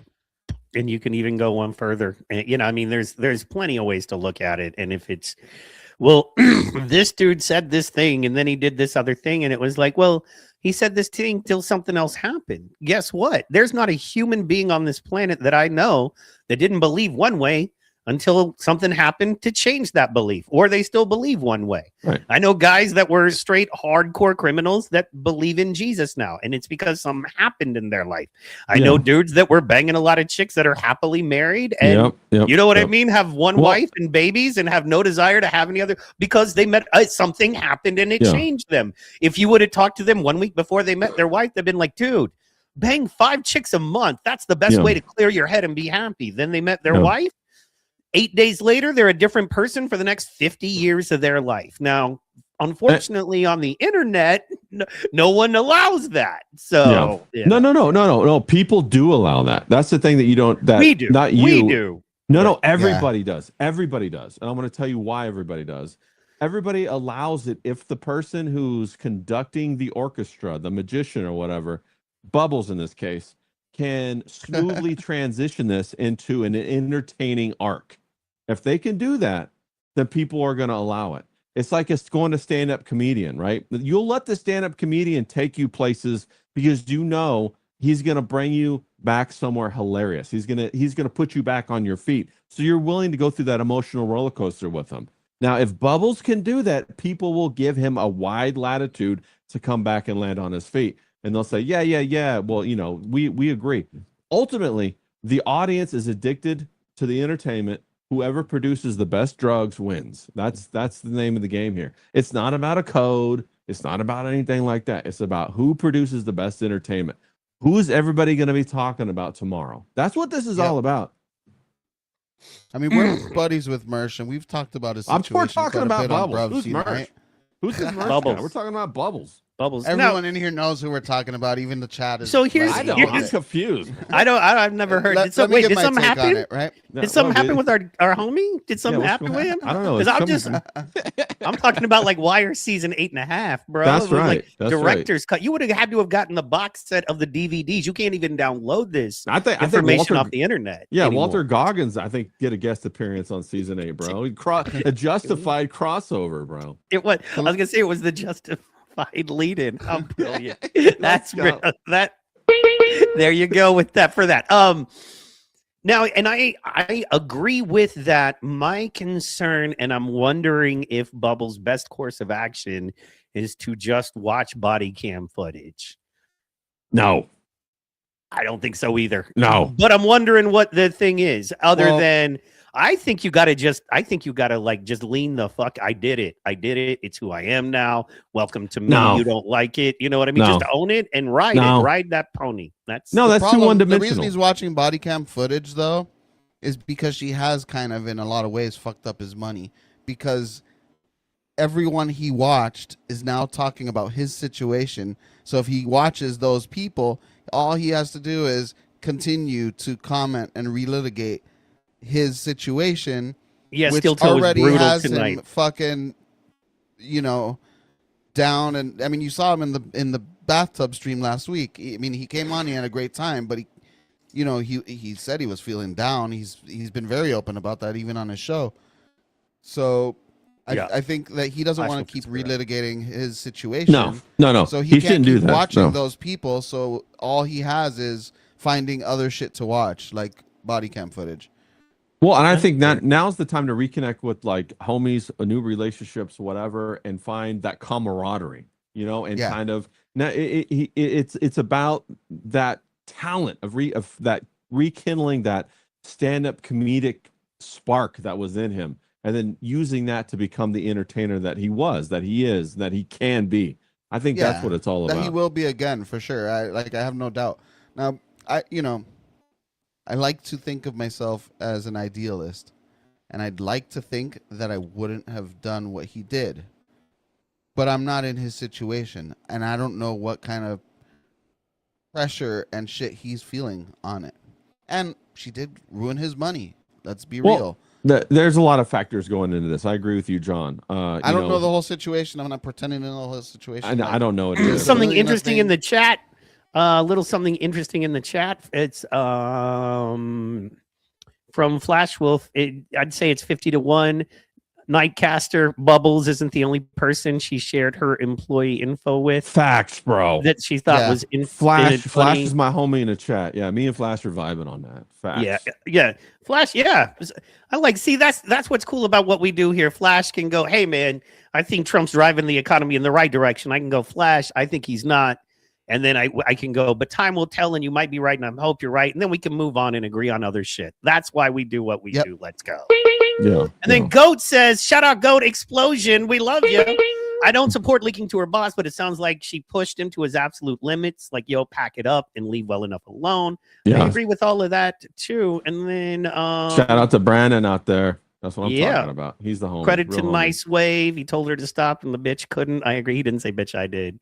Yeah. Dabble Yeah, Doobie. go, for real. No, I know. Okay, here's the brilliant thing about Bubbles is that he always knows how to make a twist happen that you don't expect. Oh, yeah, And that's true. That's why it's so entertaining. This is like breathed life in this whole thing, right? Well, and That it's kind of he- the.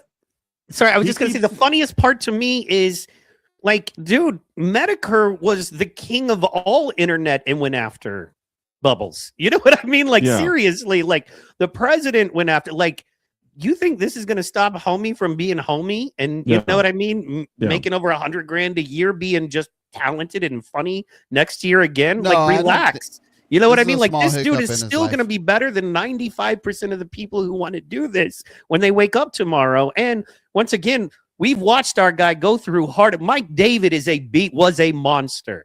Medicare was there are monsters. You know what I mean? And this bitch ain't no monster. You know what No, I'm no, saying? no. Ain't shit. No. And at the most, it's Ralph. And Ralph is just a sad, pathetic, fat shell of himself. But really, our homie. Yep. Our homie, Definitely. it's just that right now it's that heat because hey, wait, look, man, political season's about to kick back up. Just wait. Those Yep. grifters are about to get into full swing next month, but it's just slow news season, you know. But yeah, man, we forget our man has been through way worse and come out just fine. Yeah, So- this is gonna be just a little hiccup on the road by the time it's all said and done. Like, this is gonna be water off his back. It might take him a month. I'll give him that. But Well, I think the other thing too is I think the universe gives you what you need, not what you want. And I think Right. like it's given him an opportunity to see things about himself, reflect and grow in new ways that'll help him close an old chapter on things and open a new chapter and look at life with the new opportunities and the things that maybe he thought he didn't have access to, that maybe he will have access to going forward, like friendships, like relationships, like maybe a family, like different things, and it will inspire him to grow and mature in ways that he needed to. I know that kind of thing happened to me. I didn't want to go through some of the stuff that I went through, but I actually needed to go through it. And then after I look back, I say, that's exactly what I needed. I needed to take that medicine and kind of like see these jagged edges on myself, smooth them off so that I could go forward and like escape that old chapter of my life that I got held into because I didn't mature past that. there's two Agreed. types of people. There's the types of people who, when they're experiencing overwhelming, horrible shit, they view it as life sucks, life hates me, God hates me. And there's the other half that says, this is a challenge and I'll get through it. And this is teaching me some kind of lesson. Yeah. And the latter definitely always have the better outcomes in life overall. Yeah. And Yeah, and even if their outcome stays shit, at least they don't view it as my life sucks. Yeah. Everything is bad. Yeah. They still stay happy even if they continue to have challenges. Yeah, 100%. Happiness is a choice. And John knows this. He's just gone through. You've had a very challenging year, to say the least. Oh, Very very challenging 2 years, honestly, but yeah. more. And also, yeah. he's like half cyborg now. They're trying to compete. They're trying to. He's RoboCop almost. You know what I'm saying? He's got that that metal heart in there pumping it. But no, I'm just joking. He doesn't have any of that. But John's had a very challenging, like 2 years, you said.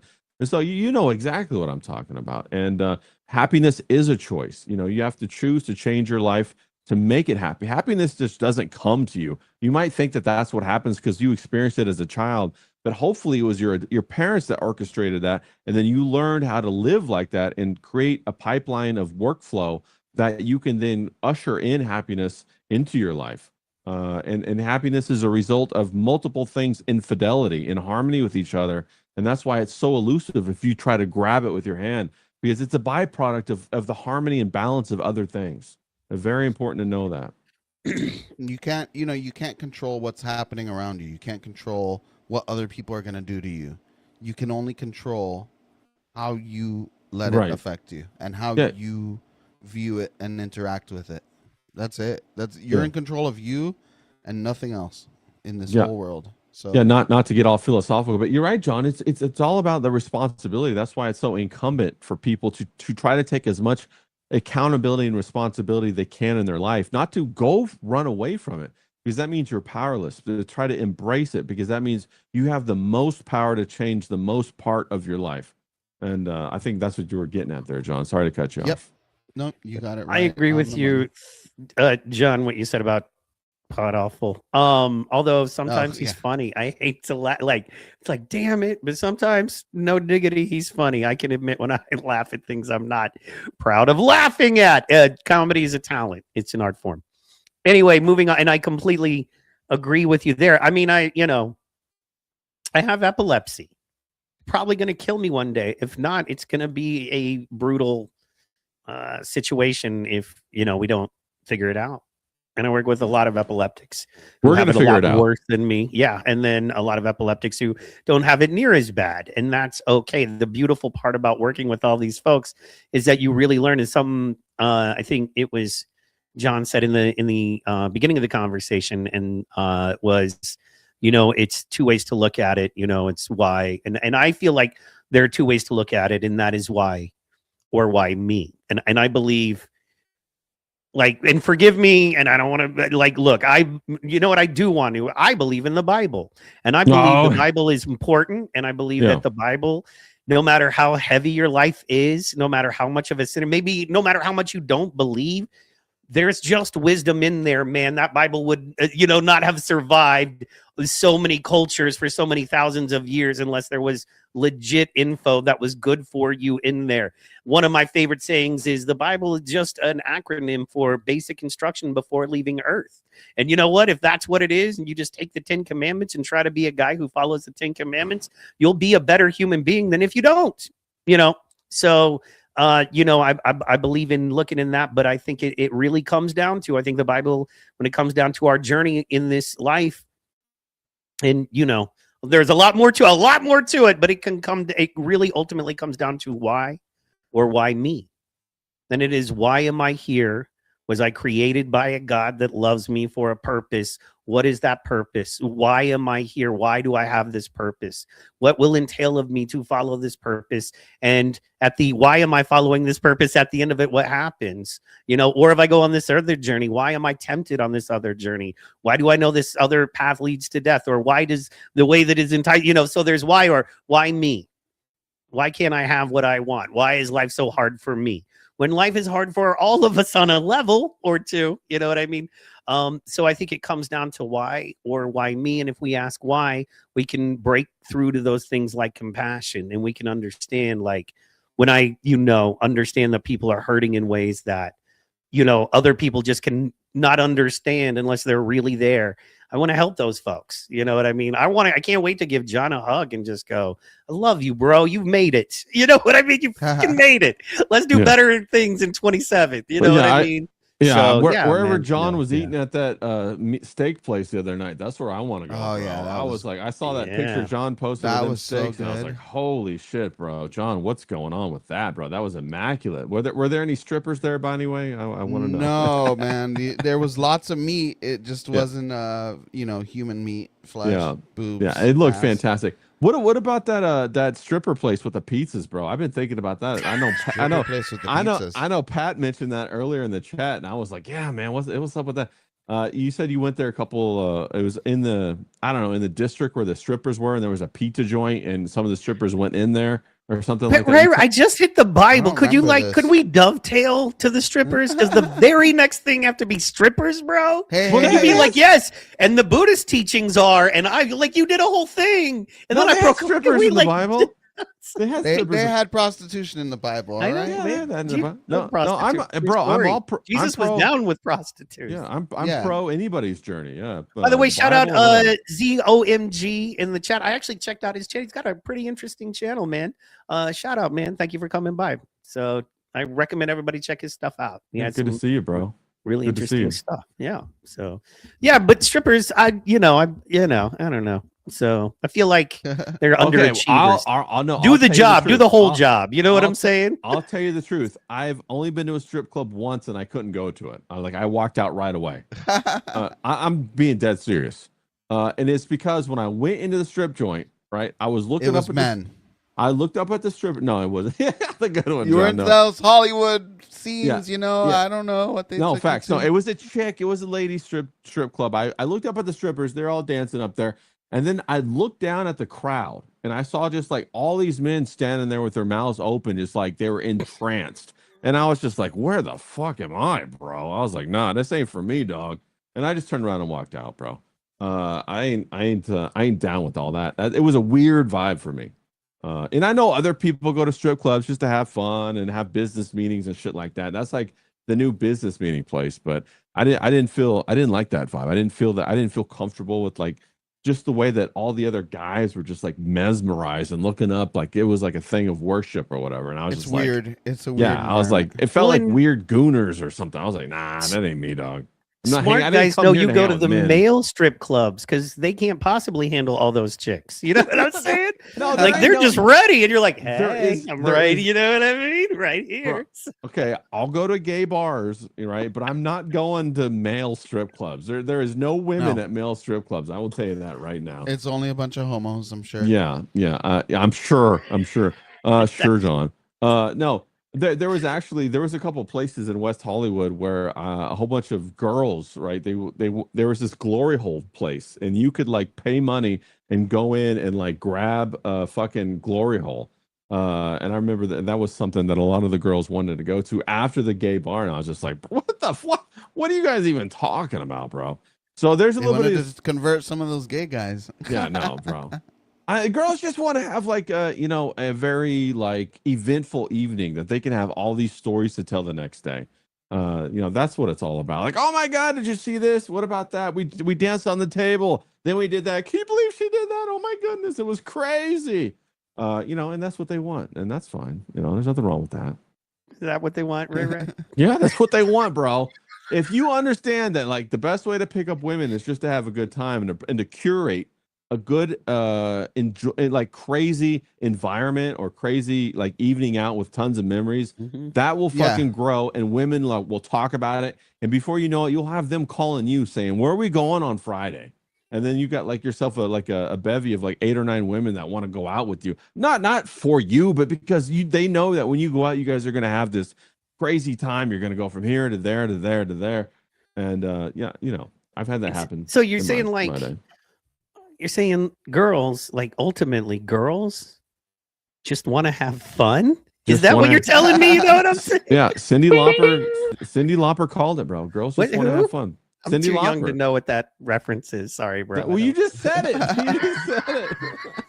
said what? What did I just say? I girls, don't know. You're telling me girls just want to have fun, and I don't. I do. agree. They do. So They you do. just You did a They do. rant. I didn't. Well, that's the thing is girls can be I've never enticed. seen you be more passionate than "Let girls party, motherfuckers." Okay, That's what they Ray Ray. want, man. That's It's what okay. Well, it's I'm not it's out there like- it's like- stopping them. No, it's like a huge epiphany, right? As You soon act as like I'm guys- like the party. go Mark fucking is the party karaoke police. bars. You five bitches Yes. are having way too much fun. No, Yeah. Ray Ray, I'm not. Well, it, like, you know, as soon as guys realize that, like, hey, it's not about like going out and like fucking like learning how to, you know, walk up Yeah. and cold Yeah, yeah. open No, and yeah. like all the, hey, how you doing? Like having the neg, the like disrespect and all. It's not about any of that shit, bro. It's about creating this environment, this atmosphere where it's like a party and women feel comfortable around you and they have these experiences. And the more you do that, the more you realize it's about you having fun. If you can have fun, then you're going to attract people to you. And that's what it's really People who all want to about. have fun. Yeah, people who want to have fun. Right, exactly. Couldn't have said it better, John. I'd write a song about it if I was lyrical. It'd Yeah, be a hit, yeah. bro. I guarantee. People just want to have fun. That's right. That's, yeah, man. You know what I like more than people, though? Girls. Yes. Girls just want to have fun. Right, exactly. I agree. Let's go. That would be a banger, bro. That would, if somebody could write that, that would be a banger. Too bad I can't sing though. Can't sing with a damn. It'd need to be a chick voice anyway. It would. so, It would. We'd, Yeah. we'd be nowhere. We'd Nowhere. be Nowhere. Actually, man, that's what I not only do I agree with you, you know, being a professional stand-up comic Okay, for yeah. quite a while. And then you know, after that, having my own little karaoke, you know, DJ wedding, birthday, you know, let's go, nightclub let's go. business Yeah. with my partner, man. The one thing I learned is that, yeah, man, having fun, you know, going, yeah, and, you know, singing along and that kind of thing. All the shit that dudes say is gay when you're out kicking it are all That's the the things secret. that will get you hooked up. Oh, you mean That you're going is to go the sing secret. with those girls like on Yeah. stage during the karaoke? Yeah. Yeah, I'm going to go sing Yeah. with them.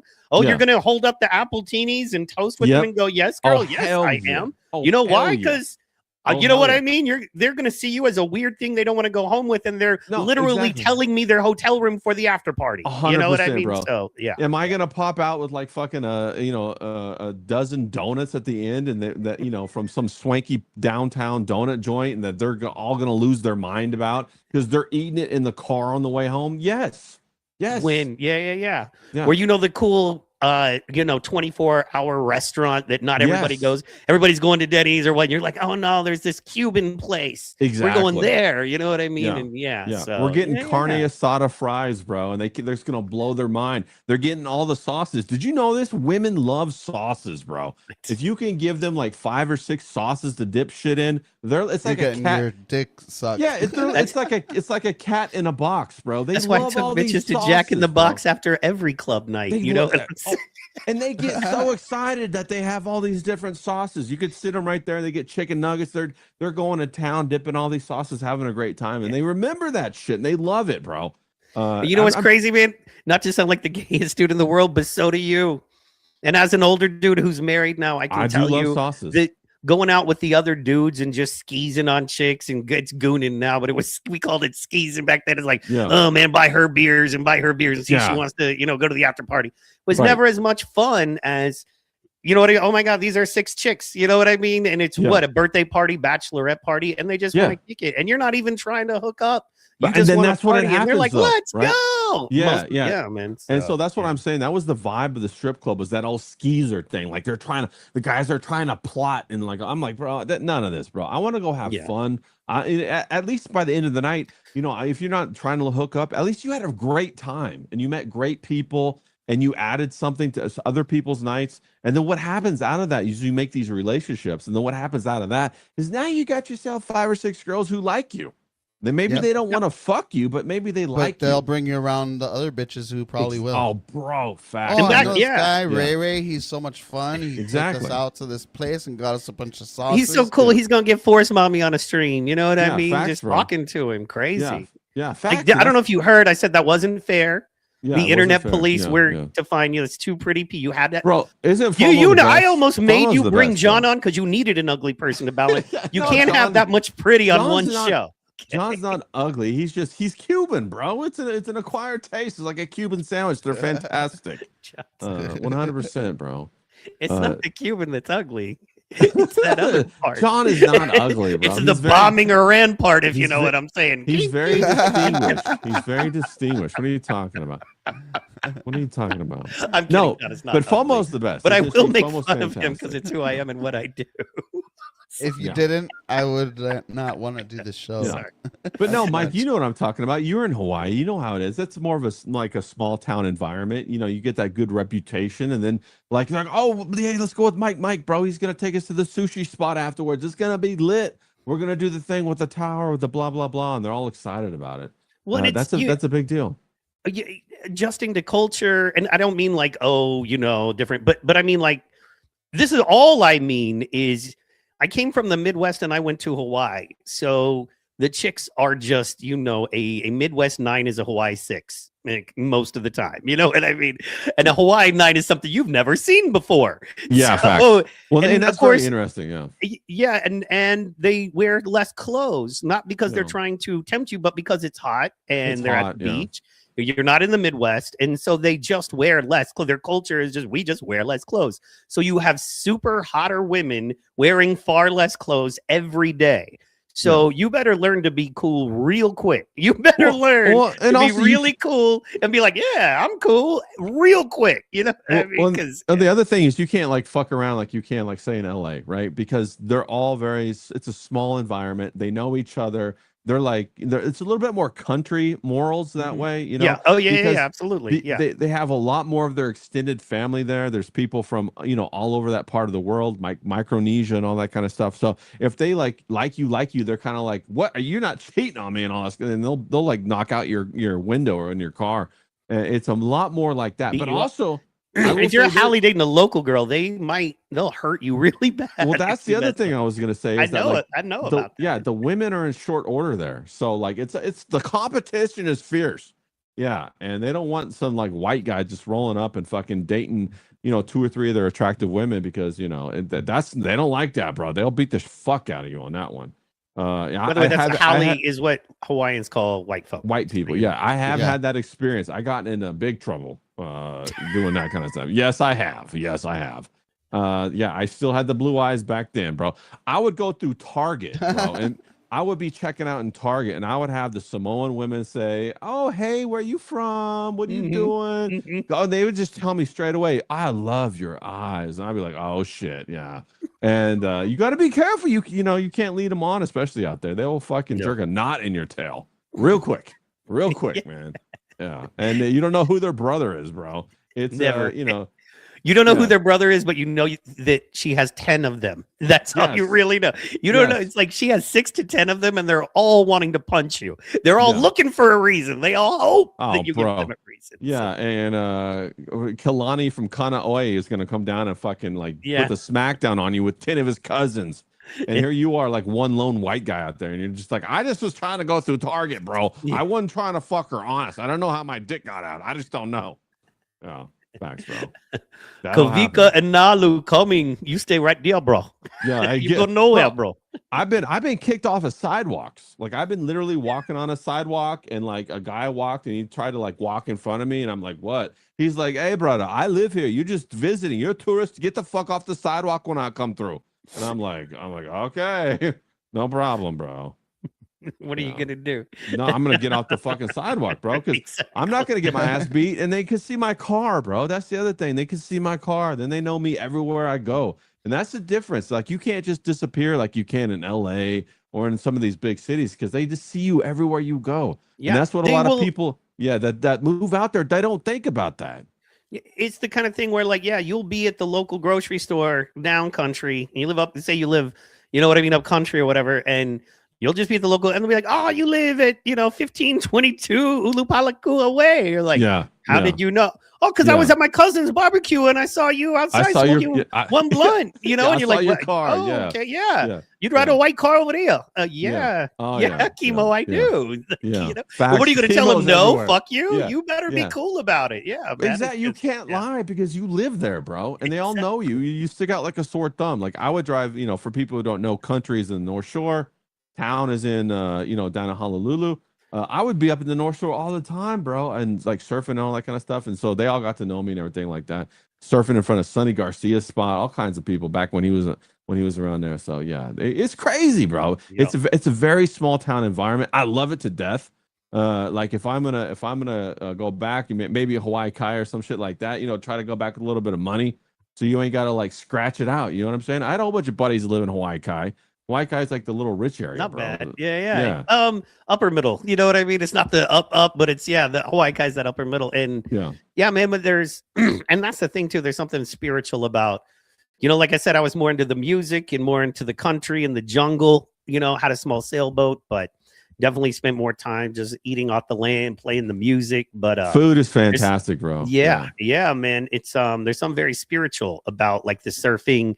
People don't get it. Like you don't get it until you get it. And you're like, oh, and like that's why I feel like we joke around. The surfers and sailors are the exact opposite, but kindred. You know what I mean? Like yin and yang. Yeah. Waterman. Because you want low wind, high waves. We want low waves, high wind.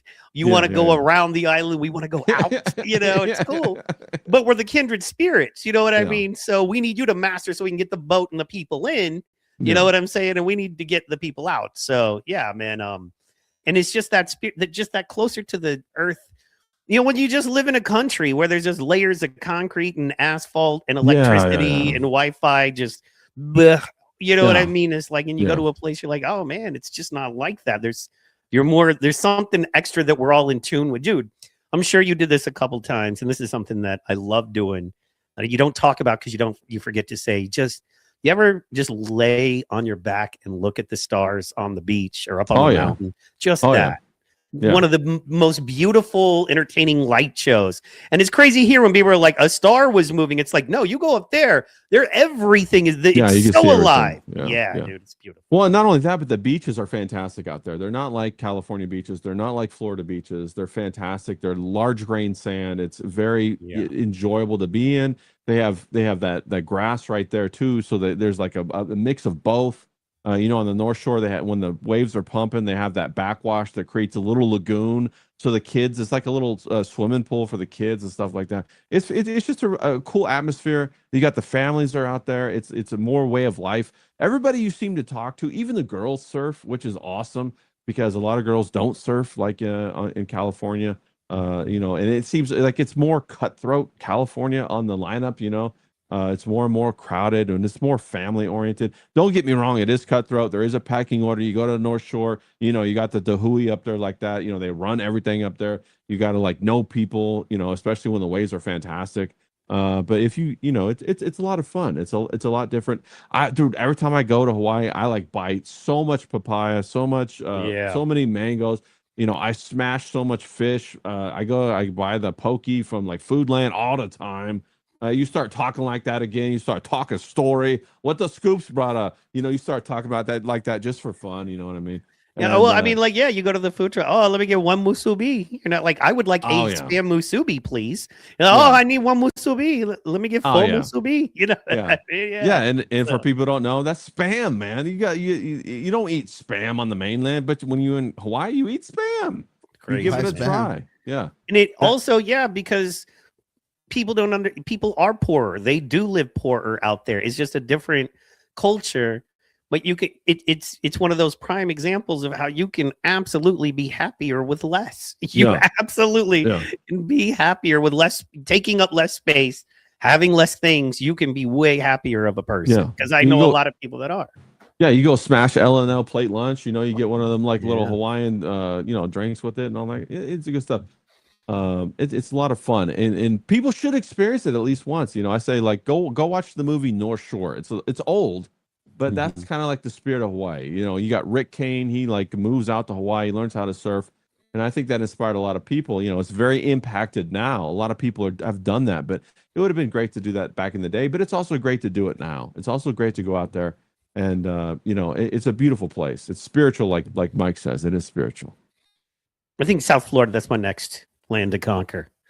So I want to go down and see John, bro. I want to go to Miami. Oh, yeah, exactly. Like a good native or like a good white man, I went and conquered the native lands. Now I need to come back and conquer my own you Florida colonizer. redneck. You colonizer, brother. You colonizer. I did. So Yeah. now I got to go to my, I got to conquer the wild redneck, the Oh, I'd the love to do wild that. I'd fit beards. right in, bro. I got the flip flops ready to go, bro. Got my rainbows. Let's go. Yeah. Well, okay. So my other homeboy who lives about an hour from John, a very good friend of mine, he's huge. He's like a 6'2" big dude, and he like wrestles gators and stuff. He's like, yeah, man, we're gonna get. Are we gators. talking about We're gonna get Zayd? iguanas." Is that Zayd? No, No. his name is Curtis, but yeah, it's probably Yeah. similar. But yeah, man, I'm excited. We're gonna go down there, wrestle some gators, dude. It's Yeah, gonna be exciting. Jump on them, wrestle them. It's gonna, you No, know what I mean. that's And then facts, iguanas, bro. you just grab, I guess, and yeah, man, Yeah. grab some iguanas. fish. Yeah, stick them on a skewer and roast them and all. No, but you got to go down there. I'm excited to go down there. I know, like, especially after Grand Theft Auto, everybody knows Miami now, right? Everybody played the map. Basically, you could drive around in Miami, act like I'm like homegrown there, bro, because of the map from Grand Theft. Okay, let's So- pretend like we care. Let's pretend like we're under 30 or we don't have fully developed frontal cortex lobes. No. Let's think about this GTA leak that's going on. This GTA 6 leak. What do you guys think about that? What are your thoughts on that, John? I mean, you hire Indian devs to save money, Good night, Goat Explosion. We love you. Sorry. and then they do Indian scams, right? Yeah. Well, I They gotta should've agree just with paid American devs. I gotta Pay agree them with what they John. were worth. This is the thing, is like they can never leave something alone. They always have to stretch it into something more. They made a great product. Now they're trying to like with GTA 5, they made it into this platform that they stretched out like a monthly thing you had to pay. They didn't give a new update, because before they were doing GTA 1, 2, 3, 4, every like 2, maybe 3 years. Now all of a sudden we Yeah. go for 10 years without a new Grand Theft Auto. And it was because they had their pay to play platform, on their servers and stuff like that. So now they're getting ready to drop this. They're trying to change it into something else. It's going to be, not like a physical copy anymore. They're changing the whole industry and not really giving anybody a say in that, right? They're just like, well, fuck you. We made this. You're going to have to do it, kind of thing. So on one hand, I'm kind of like, well, they decided to go this route. This is what they're going to get. Obviously, the CyberLeak people are a group of people. They're very accomplished hackers, bro. This is not a joke. This is not like some guy who just stumbled upon the right link one day and fucking just downloaded it, just FTP'd it right to his own computer. This is a group of hackers that know what the fuck they're doing. They've already burnt over 1 million, what was it? Crypto tokens or whatever, showing that it's not about money. They've already burnt that, so they can't even use that as money anymore. So I think this is the only way to fight back against what technology is changing our industries. It's changing what gaming is.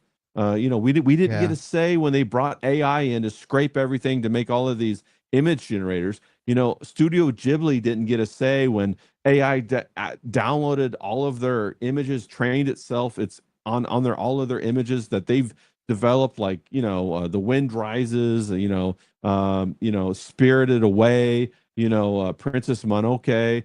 They scraped all of that. They used that, and then everybody made Studio Ghibli memes for like a month, and then they devalued their company, their IP on that. Nobody got a say in that. How come these big companies are getting away with this? And now we see a small group of people fighting back, a little bit of David and Goliath, and like everybody's like all up in arms. It makes me think like the government's involved. Why are they going so hard on these people all of a sudden? You see, they're going to subpoena like Discord, Microsoft to get over 100,000 people's records that may or may not be involved, bro. We're just going to throw out a wide net and then confiscate all this personal information from people.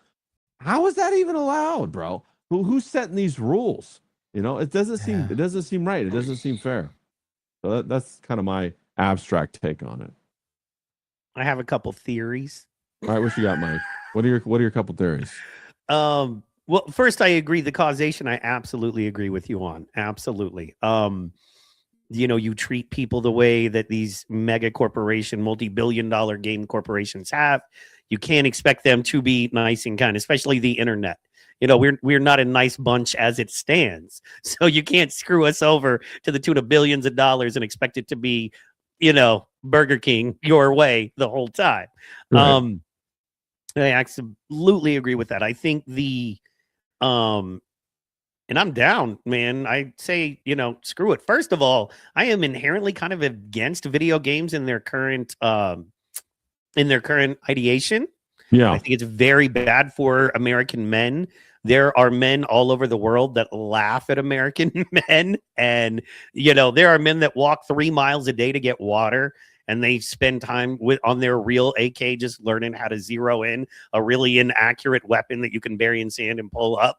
You know what I mean? And get their water. And they're like, oh, these fat dudes are playing video games. So I'm inherently against it. So take the profit out of it. It takes the motivation out of it. Taking the motivation out of it. Cool. People want to play video games. I don't want to stop them. I'm not an asshole. I just think personally, I wish a lot of men out there were doing better things with their life. You know what I mean? And I wish they were as passionate about, and imagine if we could get 10, 15 men or 6 or 8 men to show up at a shooting range, or one of those men had a couple of legal acres to shoot on instead of a video game. You know what I mean? Every once a week, to do that. That would be badass. And I do love on Rumble, there's some of those guys doing it. Sad fact is they're all alone, though. They're kind of lonely. Yeah. I'm like, y'all need friends. Well, but I mean, that's kind of how we all met, right? We got off our asses. That's how I met John. That's how I met you, Mike. We got off our asses. We're doing something. We're trying to build relationships out here. I agree with you 100%. All right, not to do it, but as you know, man, and it's crazy talking to you, Ray, because I remember hearing him talk to you, but this is so surreal when I think about it. But Mersh is why I'm here. So you know what I mean? I've been doing it 3 years, but Mersh 5 years ago was what really inspired that, and of course Tim Pool and Jeremy from the Quartering, of course. But of course, yeah. Yes. Bubbles as we call it. Yes, Bubbles. But yeah, no, Mersh. Just so funny. I was like, I'm dark. I could, you know what I mean? I think I could be consistent. So absolutely, man, we got off our ass and we did it. But then the one thing I want to say past that is Trump's new team, the new law people in right now, they are business law people, right? Their whole thing is going after money.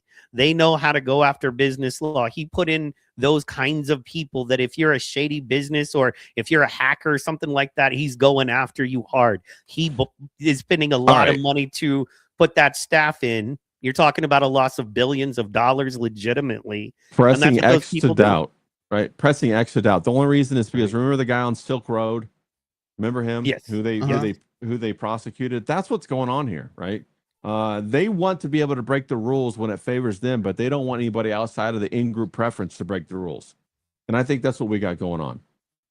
They want to be able to change the online, they want to be able to make you have to do like iris scans and all that kind of stuff. But if somebody fucks with them, bro, they don't want to allow that. They don't want you to be able to do that. They want a monopoly on their shit only. They don't want any competition.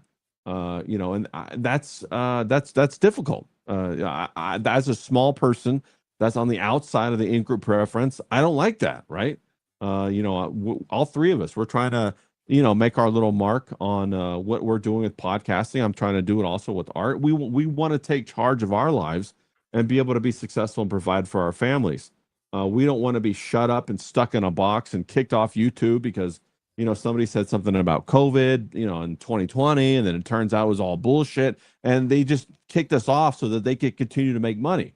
You see what I mean? Nobody's going after those people, but yet all of a sudden, because Rockstar lost $2 billion in market share because their revenue failed. Let me ask you a question: if they're not selling physical devices, physical copies, why were there pre-sales? Yeah, I don't know. It's a gimmick. Makes sense. It's a gimmick. If they're not selling, they're selling pre-sales to downloads. No, I know. So there doesn't need to be a product. No, That's it's not a product. No, it's not. It's not a product. There doesn't need to be a pre-sale. The whole concept. They're looking at it. Yeah, but I think there are still some physical discs on GTA 6, but there's no need to have a pre-sale on the download. The download. There's no need. It's like retarded. They're just securing capital. No, unless you want it.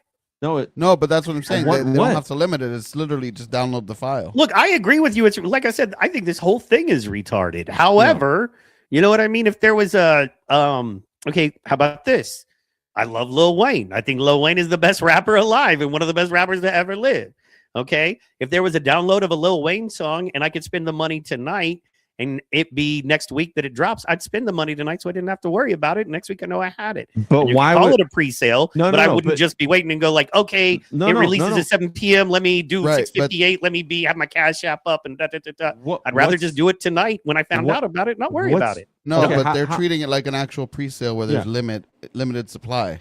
Yeah, Mike, what- let me ask what you. we're Let me ask you talking this about. question: How much does it cost to put an MP3 and release it? How much does that cost? Oh, I don't know. Like, are you talking Nothing. for the company? Yeah, Nothing. yeah. There is An no upload cost cost, to it. like So if you're saying just, that, like, yeah. they set this arbitrary number, oh, yo, homie, if we hit 20,000, 20 million or whatever, we're gonna release this MP3. It's like, bruh, there is no need to do that. You could just, I could FTP the MP3 right to you right now, or I could put it up to download. It only takes the server space, right? If you're gonna tell me that we have to set up server space, okay, well, great.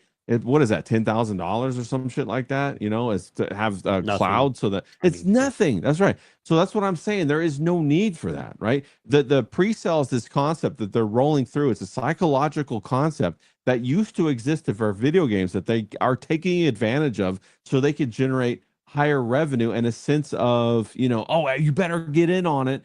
And you better get there. And then they know that when they generate that, that false sense of scarcity, it's going to drive up the revenue. Then they're going to be able to report that, oh, wow, we broke $4 billion. It's the biggest game, blah, blah, blah. That's going to drive up the revenue even more. It's going to be the psychological, thing that they're doing. So they're like already monkeying or manipulating the market in order to squeeze as much money out of it as possible, which, bro, now it's not even a video game anymore, right? What we're talking about is it's a financial, or wealth extraction from the base, from the user base.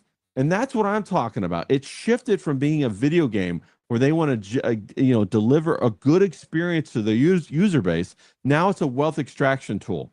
We've crossed that Rubicon. It's no longer, a product to enjoy, but rather a service to extract the wealth out of people. And that's what I'm saying. That's what I don't like. Okay, I mean, that's fair. I understand you don't like, the way I look at it is it's almost like you don't like the world you live in a way. Right. Or I Right. feel like there's Okay. a lot of things we could look at it like that. Right. And So I'm I like, agree, okay, right? They have So- a popular thing that people like, right? Right. They have that's what remixes to songs are.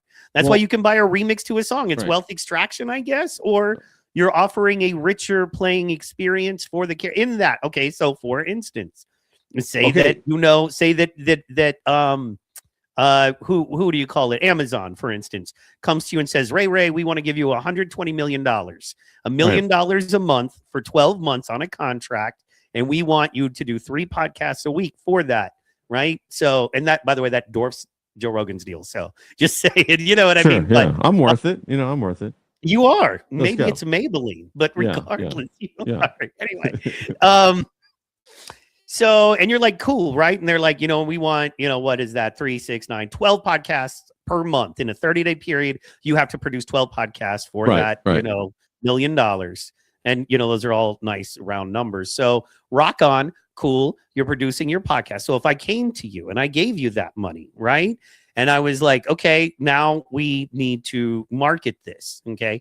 Would you go, I am not going to do a private thing where I offer the Ray Club on, locals or, whatever subscription service that gives my user a richer experience where I spend a little more time with them, maybe do a Q&A with them, because then that would just be wealth extraction from my user base. Or you could say some people want to listen to Ray a couple of times a month, or they want to listen to Ray every single time the podcast is out, and they're pretty big fans on that level. But, that's where their love ends. Then there's some people who want to make sure they're in the chat every time Right, sure. Ray is live. Then there's people who want to give me an extra $12 a month to make sure that when I go live and I take 20 phone calls that 2 hours, that they possibly are one of those 20 phone calls. And if they want to pay that extra money, they're allowed. I won't stop them. No, for sure. I totally agree with you on that. If you're making $200 million, do you need more money? That's a really good question. Or do you want to continue to do things that enhance the experience, or do you want to do things that are going to destroy or water down your experience? You can make that argument with Joe Rogan. You look at what happened to Joe Rogan. When he was the best, it was before he got a Spotify deal. Then he got a Spotify deal, and then it kind of watered down the experience. Now he's kind of like he's kind of like one of them uncles that like kind of like lost the plot a little bit. You know what I'm saying? He used to be me, able the Joe to. Rogan thing was Yeah, but to be fair, your ilk, no one is good enough for your ilk. You guys are brutal. John, none of y'all are like, nobody doing anything is good enough. And I love y'all, but y'all are That's a not tough true. crowd. No, Ray yeah. Ray's guys. doing great work. Yeah, John too is doing great work. I Yeah, love no, Mike. no, Mike's outside doing of great your work. I'm just team. playing. You know what I No. mean?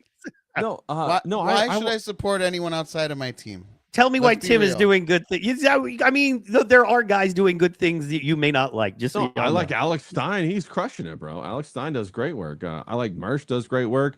I like Kurt Metzger does great Mersh work. is in your universe. Sam Tripoli does great work. Sam Red is a Bar, huge hypocrite. Yeah, and that's the fucking crazy love thing. You Red don't like Bar. guys. You don't like far smaller hypocrites than people like Sam Tripoli, who I love, by the way, love to death, but a complete kayfaber. I mean, complete kayfaber, and I love him to death. But my man is a hypocrite, a large hypocrite on some hardcore things. Absolute huge hypocrite. And it's like, okay, so for instance, you guys, this was great the other night. And I did a clip.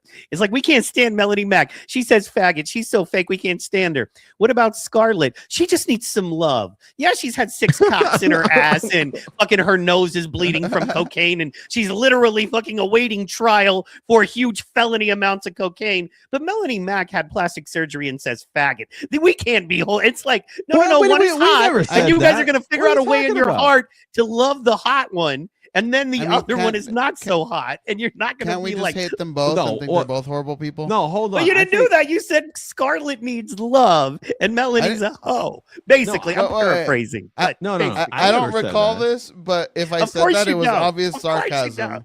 No, plus Melanie Mack is far hotter than Scarlett, bro. 100%. I- There's no two ways about that. You think Melanie Um, Mack is a hotter chick than Scarlett? Yes. Like out on the street, if you just saw him walking, me and you were walking down the street, and Melanie and Scarlett walk out of the mall, and I'm like, which one of those girls do you find more attractive? Yeah, with no makeup on for sure. Wow. See, wow, I disagree. Well, I don't know. Melanie Mack has like makeup every time she's on screen. So No, I I've have seen her with no idea makeup. What her face looks like. I've seen Scarlett Wow. with no makeup too. Yeah, we've all seen Scarlett with it. I think Scarlett is. Scarlett's a hot mess, 100%. Yeah, I think she's naturally a pretty person. Like, not saying I like her as a person. okay. But I think her face is a pretty face. So No, is what I I'm will say saying. this: I like entertainers, right? I don't like people who try to presume that they're serious and then they they ride that line. I feel like Tim Pool does that. He's disingenuous and he doesn't disclose like everything that's going on. I don't mind if somebody's a hypocrite if they're an entertainer. Does disclose everything that's going on in their multi-million-dollar front-facing public business with millions of people scrutinizing them every day. Who should disclose everything that's going on? People who presume to be a moral authority should. That's who should. I still disagree Yeah, I because agree on people don't that. understand. Well, then you shouldn't pretend to be a moral authority. Or The Catholic Church, there is no religious organization that exposes everything all Well, I up don't- front. There are secret, like that's why you have to like get into it to like learn things, right? Well, Like, Like why you have to do go no, deeper to that's learn called deeper things. That's called a secret society. That's Yeah, an why do you think I initiation don't process. like the Catholic Church? Yeah, that's why I don't like Catholics. 100%, Well, bro. no, I don't have a problem with Catholics. It's the Catholic Church that I have a problem with. The Vatican. It's cool, man. I see it. I mean, I see what you're saying. I understand what you're saying. I just, unfortunately, I wish I the don't- world worked that way. I really do. The world does work Unfortunately, that way. there What are you talking people about? with more access because there are people with more power because they have more access. And that's the way it is just set up, right? Like Right. the bigger the lion, the more he gets to eat, right? So the human with the most connections and the most power gets to do the most damage, if you will. You know what I'm saying? So at the end of the day, the world is just set up the way it's set up.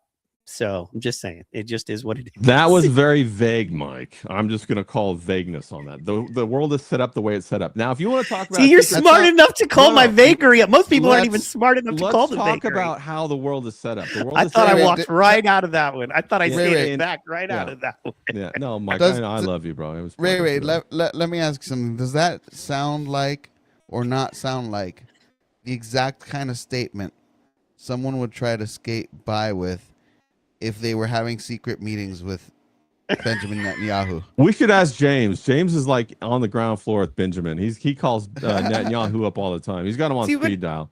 That's what I'm saying, man. Anyway, Tim Pool, look, he's our generation's Walter, and that's the thing. No, Alex he's Stein, not. Do you know anything about Walter Cronkite? Do you know Yes. anything? Okay, tell me about Walter Cronkite. What I secret just say society that- was he a part of? I just say that because it's so Bohemian hard to get a Grove. rise out of you, and look how easy it is when I say that to get a rise out. Well, I'm trying to spread the gospel a little bit. I'm trying to be like Walter Of Walter Cronkite. Cronkite or Tim Pool? I'm both. Both. I'm both. Walter Cronkite like delivered. You could watch him on YouTube where he said "Hail Lucifer," shit I know, like he that, was- bro. Yeah, he was I haven't all seen up that. in the secret That's- societies. That's what runs the world. These people I that are knew in he's these part of different- Bohemian Grove. Yeah, facts, Or bro. the He- Bohemian Can I Club. tell you? I Def- think definitely. they've done such a good job of a demoralization and destruction campaign that they don't need to be as secret as they were anymore. And I mean that, like not to bring us down. And yes, there are powerful secret societies. I do agree, but I think that a lot more stuff is a lot more out in the open. Like things like you got to understand. When I was growing up, abortion was safe, rare, and legal. And Democrats were afraid to really breach that issue, right? And I fully believe that that is an evil thing. I really do. I'm sorry, but I do. And, so, and that's just that. So, you want to talk about, the 1900s all the way till today. And most people feel disaffected. Most people are born into broken families, Right. Most Yeah. people have a lot of struggle they go through. And it's easy when somebody feels broken and hopeless to run right over them, and it's really easy. The problem is hurt people. And we have so many untreated and unhelped. What? He's going Dr. Lore on me real quick. I hear you, Mike. Yeah, I love you, bro. Sorry, I'll stop. Yeah. No, the thing I was gonna say. He is was that, just like- about to tell us how much love he thinks Scarlett needs. No, I Oh, don't think. yes, yeah, maybe. yes. No, How beautiful she is. I think that a fundamental thing that people need to understand is that when they interact with these different groups, these groups use a term called doublespeak, where the words mean many things at one time. Of And course, yeah. the concept of secret society doesn't mean that people don't know about them. It means you're not a part of it. See what Yeah. I'm saying? It means there's an initiation Sure. process. It means you have to be chosen to be a part Right. of it. And there's certain ways to be chosen. And they're at all different levels. You don't And it's multi-leveled, and you only Yes. get and given just multi-generational. enough info. Can I for the tell you what level makes you're me at. mad? They keep Right. saying us white folks have one. I've never been invited. Kind of fuck you whites, okay? Because Yeah. I'm blonde hair, blue eyed. I can't get invited. Ray, can I get a meeting invite? Like, Yeah. Well, there's going to be certain things you got to go through. I've been invited 3 times. I've had 3 interactions in my life where I know for sure that I've been invited, and I turned them down. Very cool. I love that. Yeah, straight away. And the other thing that you got, once you do that, you have to change your mind from the macro and look at the micro. And what I mean when I say that is no longer are you somebody who's going to impact the world. You have to impact your own life from within. And from that, you build the world around you. And that's all you can really do.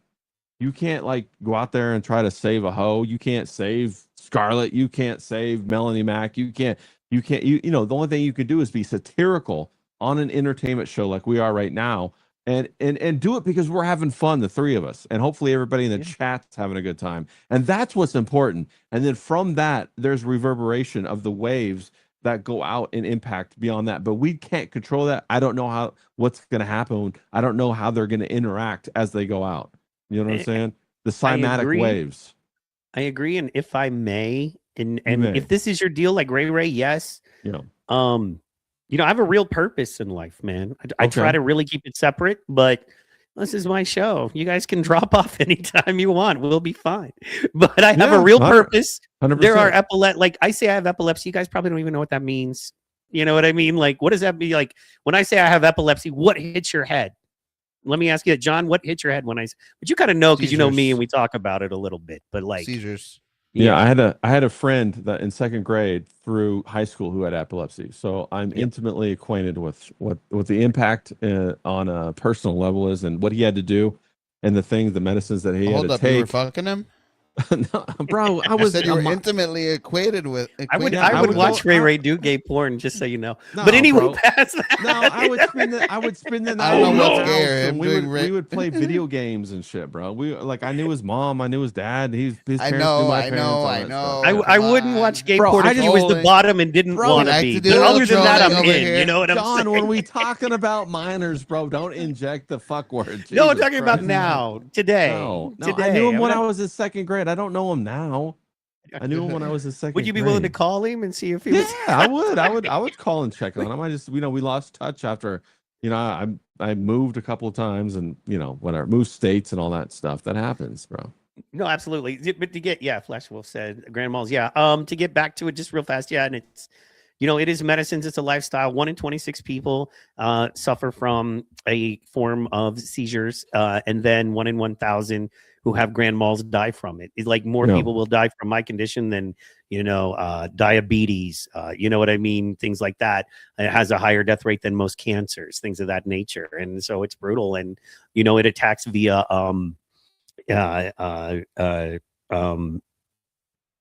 it's just hard to say. Sorry, it attacks via dementia. And if you've ever been around anybody who has dementia for a while, that's heavy, and that gets very heavy. And if you go, "Oh, that's me in 20 years," that's heavy. That now, is super the heavy. good thing is there's 100%. all kinds of breakthroughs. And as you know, 20 years ago, 20 years is a long time in medicine, and that's not for everybody. A lot of people actually, can be, for lack of a better term, cured. You know what I mean? They don't know enough about it now, which is why I'm on the mission. So, but yeah, man. So I highly recommend you get off the internet and get a mission, whether it be, you know what I'm saying, helping other folks, with maybe a physical disease. Maybe it's helping poor folks in your community. Maybe it's being an artist like Ray Ray. You know what I mean? Maybe it's like John and just living. If we could just live, right now. But you know what I mean? He is like the podcaster, an entertainer, a newsman, somebody who is committed to that. You know what I mean? The art.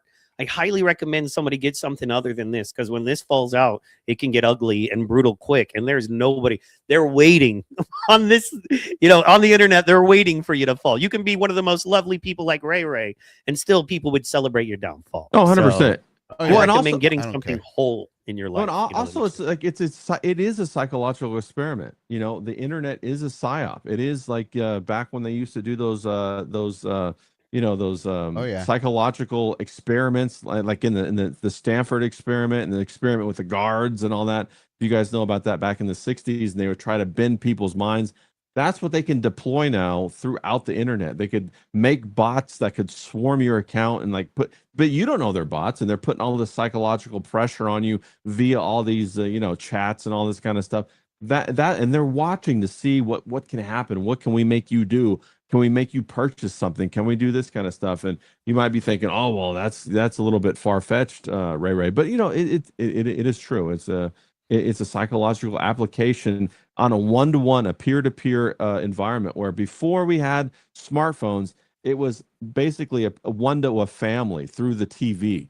And if you go back even further before that, it had to be music. It had to be the radio. And so, and they did it through churches, through different things like that, through different groups. But the granularity of it is becoming one-to-one, and it's becoming customized through every person, because they are extracting all this data from your smartphone about what you like, about what you don't like, about what you go, where you travel, about what you eat, about what you I mean, they talk know more about Yeah. us than we know about ourselves at this Right. point. Right. And so, like Mike said, you got to find yourself, you got to find a passion, and the passion has to exceed your online presence, and it has to be something that you feel that it gives back to you, that you get joy and excitement and fulfillment from. 100%. Heck yeah, I agree. I absolutely agree. So, in Ray, do you mind if I ask you a couple questions? Can I ask you since you're on the show? I'm gonna treat you like a guest and not just All like right. a homie in third chair. Sure. Because there's so many questions I have for you since you're here, man. Like, okay, so like you work on your art, and it seems like you just crank art out. Like, I know a lot of folks, it can take them a very long time to do work, and it seems like you just crank art out. Like, sometimes we'll be talking about something on a podcast, and the next day you have a comic about it, like completely done, like panels. So like, are you always working on maybe like multiple things, and there's like Yeah. in the moment things, and then there's bigger process or Yes. projects, or and Yeah, then do yeah. you do commission work, or is it Yep. mainly like just kind of your stuff? What kind of work do you do there? No, okay. Well, the way that I work is like if you envision a solar system, right? In a solar system, you have planets, right? You have Mercury, it revolves faster. That's like the short-term work. Then I have longer and longer term projects going all at the same time. And I work on them all at the same time. Like I have several books that I've, written. We just produced Super Killer, that comic. I have a whole bunch of other comics coming out. One of them's Kitty City. I have a trilogy of novels that I've written that I want to publish. I have my landscape portraiture work. I want to get back to doing that. I used to make all my own frames. And all of this comes from the understanding of process, of how to control a process, how to control your scheduling, how to not get too down on yourself. And my understanding of process came from my education as an engineer. And when you remove your ego from your who you are as a person, from your identity, and you connect it instead to the product of work that you do, and realize that it's something that happens that improves every time you go through a cycle. Then the more cycles you go through, the better quality your work. You're not going to like jump on the first cycle of something and be like, and it's irrational to think that you're going to be fantastic on it on the first iteration. Like all of a sudden I pick up the guitar, I'm going to play the song the first time. Okay, wow. I remember I read that Malcolm Gladwell book a long time ago. He talked about 10,000 hours. It takes about Yep. 10,000 hours to master something, and it really does. And so once you master one thing, though, then you can understand the modeling to master other things. And you could greatly decrease the amount of time that it takes to master those other things. And so I'm always working. I'm always working on like I'll be sitting here and like maybe I'm watching your guys' podcast, watching Mike talk about something, and then you'll say something, Mike, that'll just strike me, and I'll see an image in my head, and I know I have to make that image right away. And it wasn't my idea; it came to me somehow. I'll be watching ROTC or Nightwave or Red Bar or something like that, and it'll just strike me, and I'll drop everything because I know that when I put that out, that everybody's going to resonate with it, and everybody's going to like enjoy it. It'll have a chance to go viral or whatever it is. And so when I have an idea come to me like that, then I drop everything and do it. If I have other ideas, they come to me, I write them in notebooks and I develop them as I go through the day or whatever, and then I integrate them into my workflow when I'm working. And if it's a longer project, like a bigger painting or something like that, then that goes in stages. And I usually break my day up into 3-hour blocks, and then that's kind of how I designate my time. And then in between those, I let it all go. I do my workout, and then I come back to something else, and I don't carry over, some sort of like emotional obligation of like, oh, I didn't draw that leg good enough. I left that behind long ago because, trying to seek perfection delays the output of the product, and it stops your next iteration. So it actually stops you from improving. And bro, the easiest way to get around that is just to admit, bro, I suck. I do. I suck, man. And once you agree with people who tell you that you suck, it doesn't matter anymore. You're like, yeah, that's right, but I'm trying. And that's all that you can ask from somebody is that they try, and they try earnestly to improve. And that's it. That's all you can ask for people. When you realize that, hey, you guys are human just like I'm human, then you can relax because the burden's lifted. I don't have to be some sort of phenomenal guy who like can. I'm not like some zenith, individual. I didn't come down from Mount Olympus or anything like that. I'm just like everybody else, bro. And I'm just trying. I'm trying really hard. And that was what should be applauded is that effort, not the product, but rather the effort. And so that's my thought process on that. That was first of all, thank you. Wow. Like you have no idea how much you just spoke into my life, man. So thank you. Wow. That's beautiful. Thank you. I love that because that's the beautiful part about the genius is that it's the consistent, it's the Edison, even though we know maybe now that Edison, but it's just the consistent, the everyday trying to be 1% better than you were yesterday kind of thing. Versus, being discouraged because you can't be 100% better today than you were yesterday. I love that. In fact, I was literally just talking to my wife about this. It's been crazy. And like we're moving again. We moved out of our place that we had been in for years. We're in a temporary place while our new place gets built and all the new carpet and all of that stuff and make ready. So we're moving again this coming weekend and the first and all of that. So it's been nuts lately. And then, increasing work, and then, her being a teacher, the school year starting. So it's been a little nuts. And we were just breaking down what we could do better and all that. And I was talking about, what I knew I needed to do better was consistency and discipline. And I thought I wasn't going to be able to be consistent without the discipline. Joke was on me. James is out there. You know what What's I up, mean? James? So, Shout out to James. James, what one up? of the- So one what I of the- found was that I can be, just real fast, I found I can No, be yeah. consistent, and I'm very proud of that. I'm very proud of the amount of work I crank out that, you know what I mean? Unless you know who my You will clients are and what I do surprise for them. yourself. Yeah, you'll surprise yourself. But it's one of those, okay, well, I'm not doing that. I'm not going to the gym like I was to be in that way. I'm not, you know what I mean? I'm gaining weight and I'm being gross and I'm up till 6 a.m. and sleep until 2 p.m. That is not healthy. I'm getting some great work done consistently for the next day and the clients, but I'm missing a big piece of that puzzle, right? And I think that's where I'm at with, I need to restructure my schedule. What Right, I'm lacking right. is discipline, because doing what we do or what I was saying is you have to living the kind of life we live, it's tricky, and you have to get your head around it because you live in two extremes.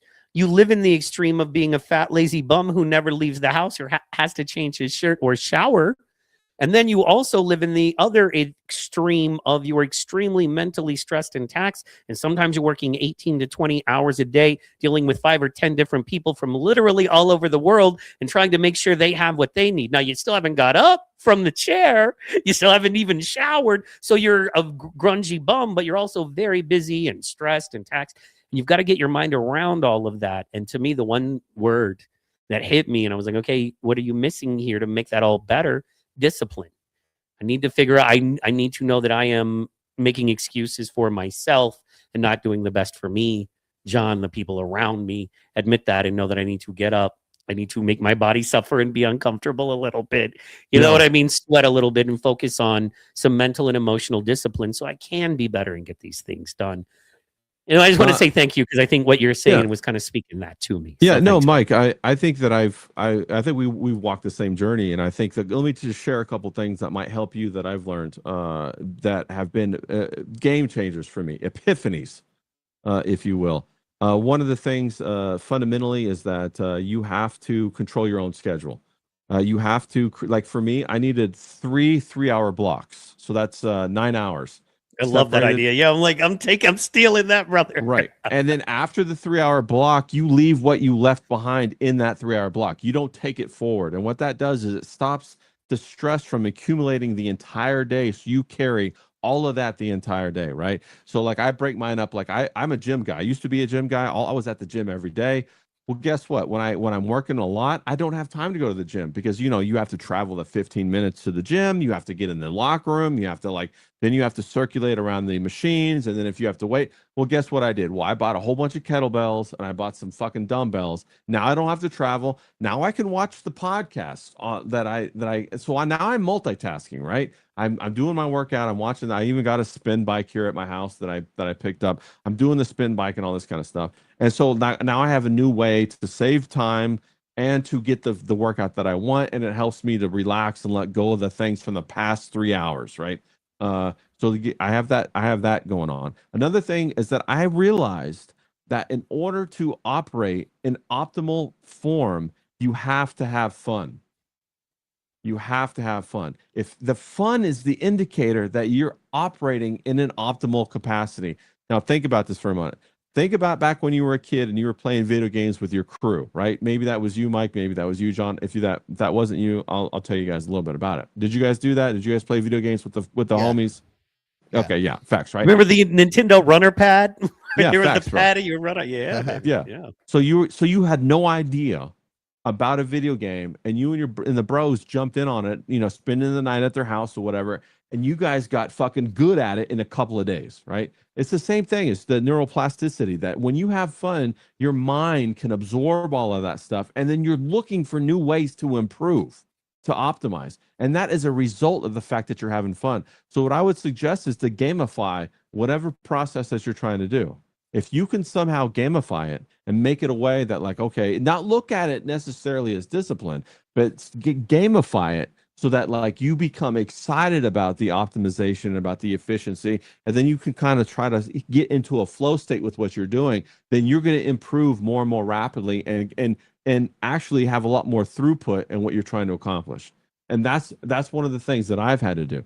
Like I used to I used to do like 3 landscape paintings a day, small ones. They were small landscape paintings, and that they were all shit, bro. And so I had to make a game. Initially, it was just to get the landscapes done per week, right? So I was doing 3 a day times 5 days a week, so that's like 15 landscapes a day that I would have to do, and I would have to do that. Then I had to like set a game. Can I do this with a limited color palette? Can I do this with a complementary color palette? Can I do this like this? Can I do this like that? And then I would gamify these things. So it took my mind off the fact that, damn, I suck. When I think, damn, I suck, that makes me not want to attempt my next attempt, which prevents me from getting better. So now all of a sudden it's magnifying the weight that I'm trying to carry on my back to improve. It's destroying that inside of myself. And also it's making me a sourpuss because now I think I'm a failure at life. So the relationship around me are suffering, right? Because they don't want to be around me because they're like, hey, what's going on, Ray? How you doing? I mean, I don't know. How am I ever going to get in a gallery if I keep fucking up all these paintings, dog? Like maybe this just ain't for me. Maybe this ain't me, bro. Maybe I just, had a wild hair at my butt and I thought it was going to work, but it ain't going to work. But then, I was thinking about this. I was like, yo, check this out. Nobody prior to the 60s or the 50s or whatever could drive stick. Look how good you got at driving the stick, right? So that's a skill that people didn't have maybe 100 years ago that now I got it. And I can drive stick great. And so I was thinking about that. Well, how come I don't apply that? Well, it's because I enjoy it. I enjoy driving stick. I enjoy acting like I'm a race car driver, pulling the e-brake, all that, whatever. Yeah. Even if I don't do that now, right? Obviously I don't do that now. But how do I make that excitement transcend into the process that I'm trying to do now? Okay. And then I give myself that 3-hour block, because after that 3-hour block, now I can take off the weight that I was carrying, let it go. I eat lunch or I work out, or maybe you converse with the family, you play, you switch back into dad mode or husband mode or whatever. You have a great time. Then now you're rejuvenated to jump into the next 3-hour block and everything's reset. And you start over and blah, blah, blah. And so for me, that worked out really well. Those concepts. Yeah. Because we're just trying to manage these intangible thought forms. It's basically we're trying to, and how do you do that? How do you know if an intangible thought form or a process is good? Well, it's because of the tangible product that you make. If the tangible product that you make keeps improving, then you're refining the thought process. And so don't judge that effort. Yeah, man. When you're like, Right. oh, I wasted that effort. And right. I like what you said about carrying that negativity because, yeah, man, doing 9 shows a week, it's one of those, you're unhappy with something that has nothing to do with this other thing over here. You carry that energy into it and you don't want to do that, right? It kills that energy, kills that motivation. So don't spend your, James says, my advice is don't spend your free time pursuing birds online, bro. Boy, Bubbles. Well, everybody talking about Bubbles, man. Yeah. No, he's talking about himself. I think. Oh, he's got his own birds he's pursuing. Yeah, 100%. They're pursuing it, man. Don't chase, be chased. I think Ray would be the first one to teach you that. You know what I'm saying? Yeah. Well, you know what I mean? They're not the prize. You're the prize. You know what I'm saying? Well, that's exactly right. And so that's another gamification of that process, right? The chasing of women. Here I was thinking I was a little bit autistic, and Ray goes and out autism's autism. Oh yeah, like bro. he got so autistic with the process to beat the autism. I love it. No, I'm 100%, bro. I became 100% married to the process. I learned about You have to be. serious process control as an engineer, and then I just integrated that to every part of my life and realized that if you want to have substantial predictive, reliable outcomes, it has to be in the process. Like, you can't just, let me whip out this fucking painting. Oh, it's a masterpiece. And then spend like the next 30 years not being able to do that. Like, what the fuck is that, bro? Or a song or whatever. You can't do that. And if you want to if you want to master something, you have to master the process. And then once you realize that, then you look at the entire gambit of like the, of all of the things that you can do in the world, all of the different skill set, and you realize all of them are leading to the same road. All the roads are leading to the same outcome. Is the wisdom of mastering the process. Whether you're a carpenter, you're a fisherman, maybe you're a musician or an audio engineer. Once you get to the top of that process tree, you recognize that everything's the same process with different variables. Yeah. And what's beautiful about that is he got that knowledge from engineering school, and I got that knowledge from practicing Buddhism and getting deep into Buddhism. And when I went, Japan, and that's when I learned about and that's where I learned about discipline being such a big part of that process. If you are not giving your mind and your spirit every opportunity through making your body disciplined enough, meaning it gets up, meaning you don't just drink and smoke weed and watch porn and not sleep. You know what I mean? You sleep for 4 hours in the afternoon and you wake up, you crack a beer and you're smoking your cigs, you know what I mean? And you meet up before you do a podcast. And then, you know what I mean? I don't drink or anything, but I'm just saying that lifestyle, that disciplined lifestyle totally shuts down your sensors to me and your feeling. And then what I also find is it stops your ability to understand your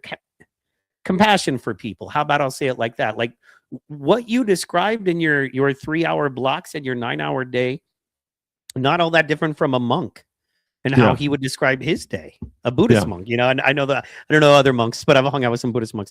They're very similar to how he would describe his day. And that is considered a very disciplined day. But out of that discipline comes that consistency, and out of that consistency comes that production. Out of that production comes that beauty. And we're just used to the beauty where it's like the dude is cool, and then there's his art. It's like, man, there was a whole bunch that was in between that. There are no overnight successes. There's industry plants, I'll say that, but there is no overnight success. And I would definitely agree with you. I think that in order to create any type of beauty, it is high refinement. A great deal of refinement to get there. And it's not by coincidence. It's not just because it happened. It's because, you went through these processes. And like you said, if you're doing 9 podcasts a week, part of the process is frustration because you hit this wall and you're like, okay, well, I've done this. How come I'm not growing more? Like, what the fuck is going on? And I know every time I get frustrated, like my art gets better, like a month or 2 after that. Because I'll get frustrated. I'm like, okay, I've been here before. I've gone around this block too many times. What do I need to break out of this loop? How do I get to a better helix, bro? How do I go higher? Do you ever experience burnout? Where like you just don't have it. It's just not fucking there. You're like, it's just, this is weird. It's just not there. Like, this is weird. You know what I mean? Until you get used to that happening a few times, you're like, well, I think burnout is a result of a couple of different things, like you said earlier when you were talking about I'm doing all this stuff for my business, but at the same time my body's not right or whatever, right? That is, you're juggling priorities right there. So that is you're trying to find out the priority system that's going to work for your life. Burnout comes from misplaced priorities. It comes from like always being negative on yourself, having a critical eye. That's one thing. Not being disciplined, maybe. Sorry, not being disciplined, maybe. Well, no. See, here's the thing: is that like you and I'm owning it myself. No, I'm owning myself. I'm not saying it about anyone else. I'm talking about me.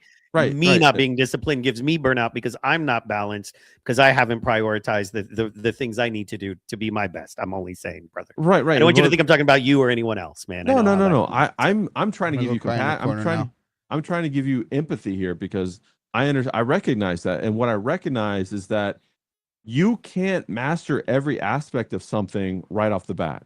And I'm not saying you are, you're not, but I'm saying there's even a process in the mastery, right? When you're trying to understand the different variables, oftentimes, say you come through a process that has 50 variables, right? You're going to come up the first time, you're going to be all excited. You got that new guy kind of magic, right? You get the first one, oh, I'm on my way, buddy. Then you start to get to the second, the third, the fourth, the fifth, the sixth variable. Now you're going to be overloaded, right? Because you're like, how long is this fucking going to take, right? Well, part of the process is you have to go through those variables maybe 5 times. So if you got 50 variables, that's 50 times 5, right? Maybe you're looking at a marathon and you thought it was a sprint. So you have to recalibrate what you're looking at. And if you keep thinking it's a sprint, then you're going to fucking destroy yourself, because you're going to have that ego, that critical eye sitting over you saying, bro, all you're doing is fucking up. Bro, you ran that last 100 meters, blah, blah, blah, blah. And you're not thinking like, well, we're running like a fucking 50-kilometer race here, bro. What are you fucking busting my balls about the 100 meters? And maybe it's not even about winning the race. Maybe it's about getting to the end of the race, right? And I don't know if you've read The Alchemist, but there's a story in The Alchemist, Great one of my favorite books or whatever. Me too. When he talks about going to the wise man's a mansion on the hill, when he goes to the wise man to find out what the meaning of life is. Do you guys remember that? And he goes to the wise man's house, and the wise man says, okay, well, I'll talk to you in a minute. Here, let me give you this spoon with oil on it or whatever, a drop of oil in it, and I'll come back and talk to you tomorrow. Get back in line. Then he comes back, and the kid comes back, and he the wise man goes, hey, I see you got your spoon of oil. Good job. But let me ask you this question. Did you see my gardens? The kid goes, no, I didn't see the fucking garden. He said, well, did you see the beautiful women at the pool? He says, no, I didn't. I was looking at the oil, bro. I didn't want to spill the oil. He's like, well, did you talk to the bartender who made the best margaritas in the world? No, I was looking at well, did you go to the fucking, the lobsters, and you have one of the lobsters? They're the best ones from Maine, blah, blah, blah. Did you see the white tigers? Did you see this? Did you go down the water slide? I didn't do any of that. And then the wise man says to the boy again, he said, well, go through and do all of that and then come back and talk to me. So the boy goes through, goes through all those experiences, comes back the next day. The wise man says, tell me about the fucking ostriches. Oh my God, I saw the ostriches. I saw the peacocks.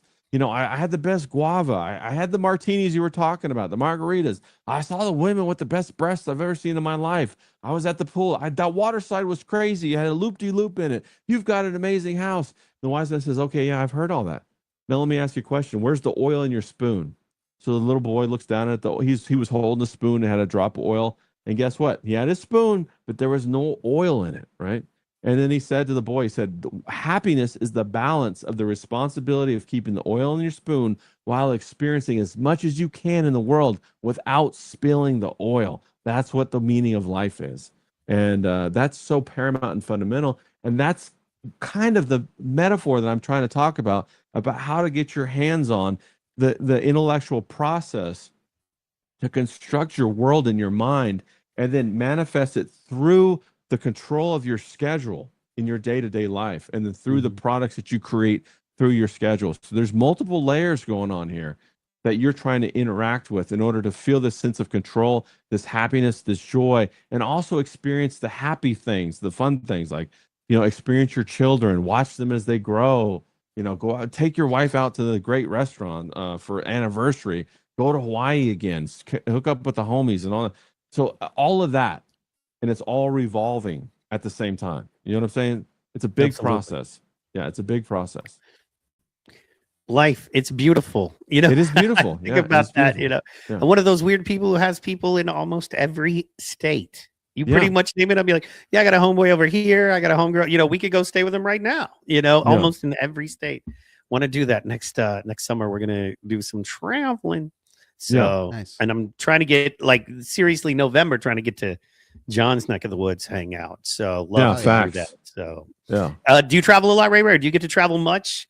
I used to travel a ton. Ever since COVID happened, I haven't traveled that much. I still travel in the States. I lived in Taiwan for 2 years, lived in Hawaii for a couple of years, been all through China, been through Europe.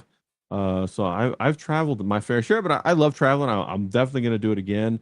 I have a whole bunch of ideas that I want to do for painting landscapes, traveling America, traveling different places in the world, and doing that, and then streaming at the same time. That's what I want to do. As well as the books I'm doing. Yeah. Well, and that's cool because you can definitely write. You know what I mean? When you're doing that, I was going to say, I think Utah is one of the most underrated. When I went through Utah, just this last summer, previous summer, was the first time I really got to go through Utah in my life. It's beautiful. So amazing. Yeah. I was like, I almost wish I was an artist so I could paint some. Yeah. There's just so much awesomeness there, man. Because, any place that's so unique to what it is, and you're like, oh, there's no other place on the planet that lives and exists like this. It's why I'm dying to go to Australia. It's the one place I really want to go before I die. For that reason, it kind of exists in its own world, man, for sure. So no, Australia looks awesome. I watch Spanian a lot. I don't know if you follow him. He's Australian podcaster, and he travels through Australia and different parts of the world. I know a lot of good surfers there in Australia, of course. But I would also want to do like what you do. I'd want to go in Australia into the bush a little bit and tour around there, paint some of that, see the Red Rock, see the 12 Apostles out on the I think the Gold Coast, I believe. Yeah. It looks beautiful. It looks amazing. Yeah, fantastic. I've never been there though, but it's one place I would love to go. I'll be your fight manager, and we can put you in with a kangaroo. I think I'd probably get my ass kicked. Them kangaroos are serious, bro. We are talking over John. I'm sorry, John. Please. What up, dog? How you feeling? Chilling. I'm just enjoying the conversation. It's been kind of nice and philosophical. Yeah, we got philosophical there for a minute, didn't we? Yeah, it's really cool, man. I really appreciate it, Ray. It's hard to. A lot of this shit is hard, man, because people don't understand what we do, and then past what we do, people don't understand that you want to thrive and be a healthy, good man in what we do. And then past that, if you want to be the kind of person who literally, really contributes to your community and has more things going, there has to be some responsibility, accountability, and balance, and clearly, I'm sure you're not perfect, but you've got a good handle on it, and man, I appreciate you. Well, thanks, bro. I appreciate you guys. That's why I'm on. That's why I jumped on with you guys. I'm looking to both you and John, super guys that I want to network with, that I care about now. You guys are part of my life that I'm excited about it. We had a great time last time we were on. We even got merch to pop on. That was a lot of fun, unexpected. And then the time before that, we had a great time. So, I got clips. I got to drop them. I got a bunch of clips. So I'll just send them. Shit. Yeah. Facts. And that's what it's all about. You want to be a man with integrity. When you see that in other men, it's easy to bond with them, right? I feel like us guys, I could pick up if I saw you guys in 6 months, 1 month, 2 weeks, 3 days, whatever. We would pick right up and say, okay, well, what kind of just how it is. What kind of steak we gonna get for dinner? If I was in your guys' neck of the wood, we're gonna make some steaks. We're gonna do this. We're gonna do that. And because we could intermesh that easily. And I think that's one of the things that's important. I'm very entrepreneurial. You guys are too, and I think that's fundamental. And then understanding the process of what you're trying to do to create a product that people are going to enjoy. And then as you learn more about that, you learn about the flow state, you learn about all this different stuff. And then you become somebody that has gravitas, somebody that has their own gravity. You start to pull people towards you. That's why I pop back on with you, Mike. I already like John, but then Mike, you're a fun guy, bro. I was like, yeah, Mike, dude, he's a good talker. He's hilarious. He's a great, he got a good spirit about him. I'm not super woo woo, but I'm into the woo woo a little bit. And he's a good guy to talk to. And, so I'm happy to be here, happy to contribute, happy to be a part of it. And then we got for example, we got James pops on sometimes. We had Mersh pop on. How can we make Mike's podcast bigger? How can I throw my 2 cents in and maybe catch that fire a little bit more? You know what I'm saying? Thank you. Yeah, man. I always share your stuff. I love your stuff. Facts. It's just your stuff comes on where I have 20 minutes always. I'm like, I can listen to 20 or 30 minutes of it. Why? So I'm gonna play it. Wednesday it's on. You come on at what time Wednesday? 6 Eastern. Yeah. 6 100%. Eastern. Well, I mean, 7 Central. Let's go. You'll have availability to the link, and bro, and that's why I tell everybody. Post the link in there every Wednesday. Yeah, I was like, everybody, cool. you guys can jump on for as long or as little as you want. I'm not like one of these people who's like, you got to be on for the full 2 hours. And I'm not one of these people, you got to be on at the beginning. No, I want people to enjoy it. I want it to be fun. I want it to be like, yo, I got something to say real quick. Let me pop on.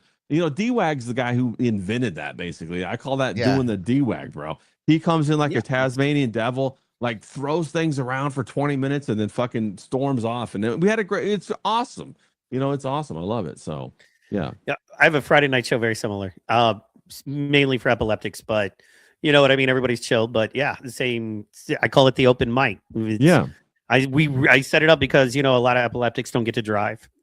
And they're totally cool and they're fine. Just like, you would have no idea, but they don't get to drive. It's a 6-month thing. So, a lot of them are stuck at home and it's like, hey, man, let's do a live. And it's kind of gone off. And yeah, man, we have all kinds of crazy people come on and it's come on for a few minutes, that kind of thing. Absolutely. So, yeah, I'm trying to get John on. He doesn't like me. He doesn't like people. He doesn't like being nice to people. A lot of non-epileptics. That's what I'm saying. A lot of them come on. A lot of people come on. Yeah, man. Yeah, but you have black people on there. No, I'm joking. Yeah, I do. I have like I know 2, you 3, do. sometimes 4 black people on there. I'm sorry. They make me. And I wouldn't want to be the half Jew that jumps on and adds that nonsense to your show. Oh, come on. You're the half Jew that does that. I live near a cliff so I can push him on. Yeah. Yeah, bro. It's so funny. James and D-Wag, they got that love-hate relationship. They're like brothers, bro. Fuck, it's amazing to watch that. So that's a lot of fun too. Yeah, I love when that happens. Yeah. And I love so James is the thing about James. What was funny was last time we were on the stream together, I had just done a stream with a dude named Digny, his Ryan Roger Roth J or something, I want to say. But anyway, he is a streamer on Rumble, very active on YouTube, super cool guy. But he has like that way softer accent. You know what I mean? The posh Yeah, accent, way posher, way more Yeah. posh, and Yeah. it's cool because I'm like I prefer the Cockney. You know what I mean? Yeah, I'm like James I feel is like feel like I'm in a show of Peaky Blinders when I'm Yeah. on a show with James. You know what I mean? That's right. I'll say, yeah, we're straight out of Snatch or something like that, Yeah. bro. It's a lot of fun. Yeah, you got to resist not trying to talk like it. Like I can't do that accent at all. I just sound like a retard. It'll come out Australian. I'll be like, "Hey, good eye, mate," or "What are you doing?" Ar. You know what I mean, they all kind of sound the same, right? yeah, no, but it's very specific. Like James's accent, it's fantastic. It's very specific. I knew as soon as I talked to James, and James was like, I heard him speak. I go, bro, you got to come on the podcast. It's gonna be good, bro. You got. It's like automatic. Like it's his like. Was the first Bruvs Unite the first time he jumped on a stream with you? Yeah. Oh, damn. Yeah, but we had talked before a couple times before that on voice, and so like I'm like, oh, bro, we got to get you on. You sound great, dog. Let's go, for sure. So yeah, I ended up doing a painting for him. His dog Simba passed away, and so I did a painting, and then we kind of just kept talking from there, and then like we became friends, and it's been good. Yeah, Nice. yeah. He sent me a track suit, so I feel like I'm basically part English now. You know what I'm saying? one of the bro. I wear it around, and the Albanians all give me respect now. They're like, "Oh, all right, you're all right." Yeah, can I ask what state you're in? Yeah, California. Yes, Oh, I'm in okay. Southern California in the high desert. Yeah. Oh, rock on. Yeah, I got yeah, I got folks in little bit outside LA, LA. of course. Yeah. Yeah. Next time I you got come to LA, folks let in- me know. I'll be in. I go to LA all the time. I go down. That's where I got to get my sushi. I get my, I do all kinds of good, fun stuff down in LA. So Yeah, man, I need to connect you with a couple people. In LA, man, everybody's always doing the thing. So yeah, LA's a wild spot, bro. Especially now, man. Now it's really wild, dog. It's Yeah. it's really like whatever structure that used to be in LA is gone. Right. The LA industry used to is be a gone. wonderful place. Like Yeah. even if you weren't just like a person trying to be in the industry, it was just a nice place, nice people. I mean, yeah, there were some homeless people, but it's a big city, But Yeah. now it's just like awful. Yeah, it's like Right. zombie apocalypse now. I have family out there, and I'm like, I don't fully refuse to go out there, but I kind of fully refuse to go out there. You know? what I No, mean? John, you're coming. We both know you. As soon as you can get out here, you're coming out here. Then we're gonna go get steaks, bro. 100%. Well, yeah, I got a friend with a publishing company out there, and it's dead. It's one of those we talked about. I mean, you could go out there and make a living as an extra. Maybe pick up some shifts as a waiter and make a living as an extra, and not do too. Once you got in your SAG card, you could be a nobody and be fine, and just and that's just not available anymore. It's gone. Yeah, that's just And not an a available. lot of the thing. restaurants are gone, bro. I mean, like you can't even live as a waiter anymore. Like so many That businesses have sucks. closed up, bro. Like I used to go on Melrose and stuff like that. A lot of those stores are completely gone. Just gone, like all boarded up. Like there was another street that I would go on that had a whole bunch of vintage, clothing places you could go and find vintage stuff, resell and all that. It's all gone, bro. They've been there forever since like the 70s, and they're just fucking gone. It's like a ghost town. That's fair. Okay, so guys, I'm gonna wrap it. We're around 3 hours. Is that okay? We bring Yeah. this plane in I for was like, landing? how long are we gonna go, bro? I gotta keep talking. What the hell? Okay, I so gotta I'm I'm still gonna make read. my dinner for tomorrow or lunch. I'm gonna give you an opportunity reveal. So we talk a lot about a lot of this stuff, and You know, a lot of it comes down to psyops, and I think we're in an age right now where a lot of us that were, you know, pro one side or the other now are seeing right through that. And one of the wisest dudes in the world when it comes to this stuff is a guy I know.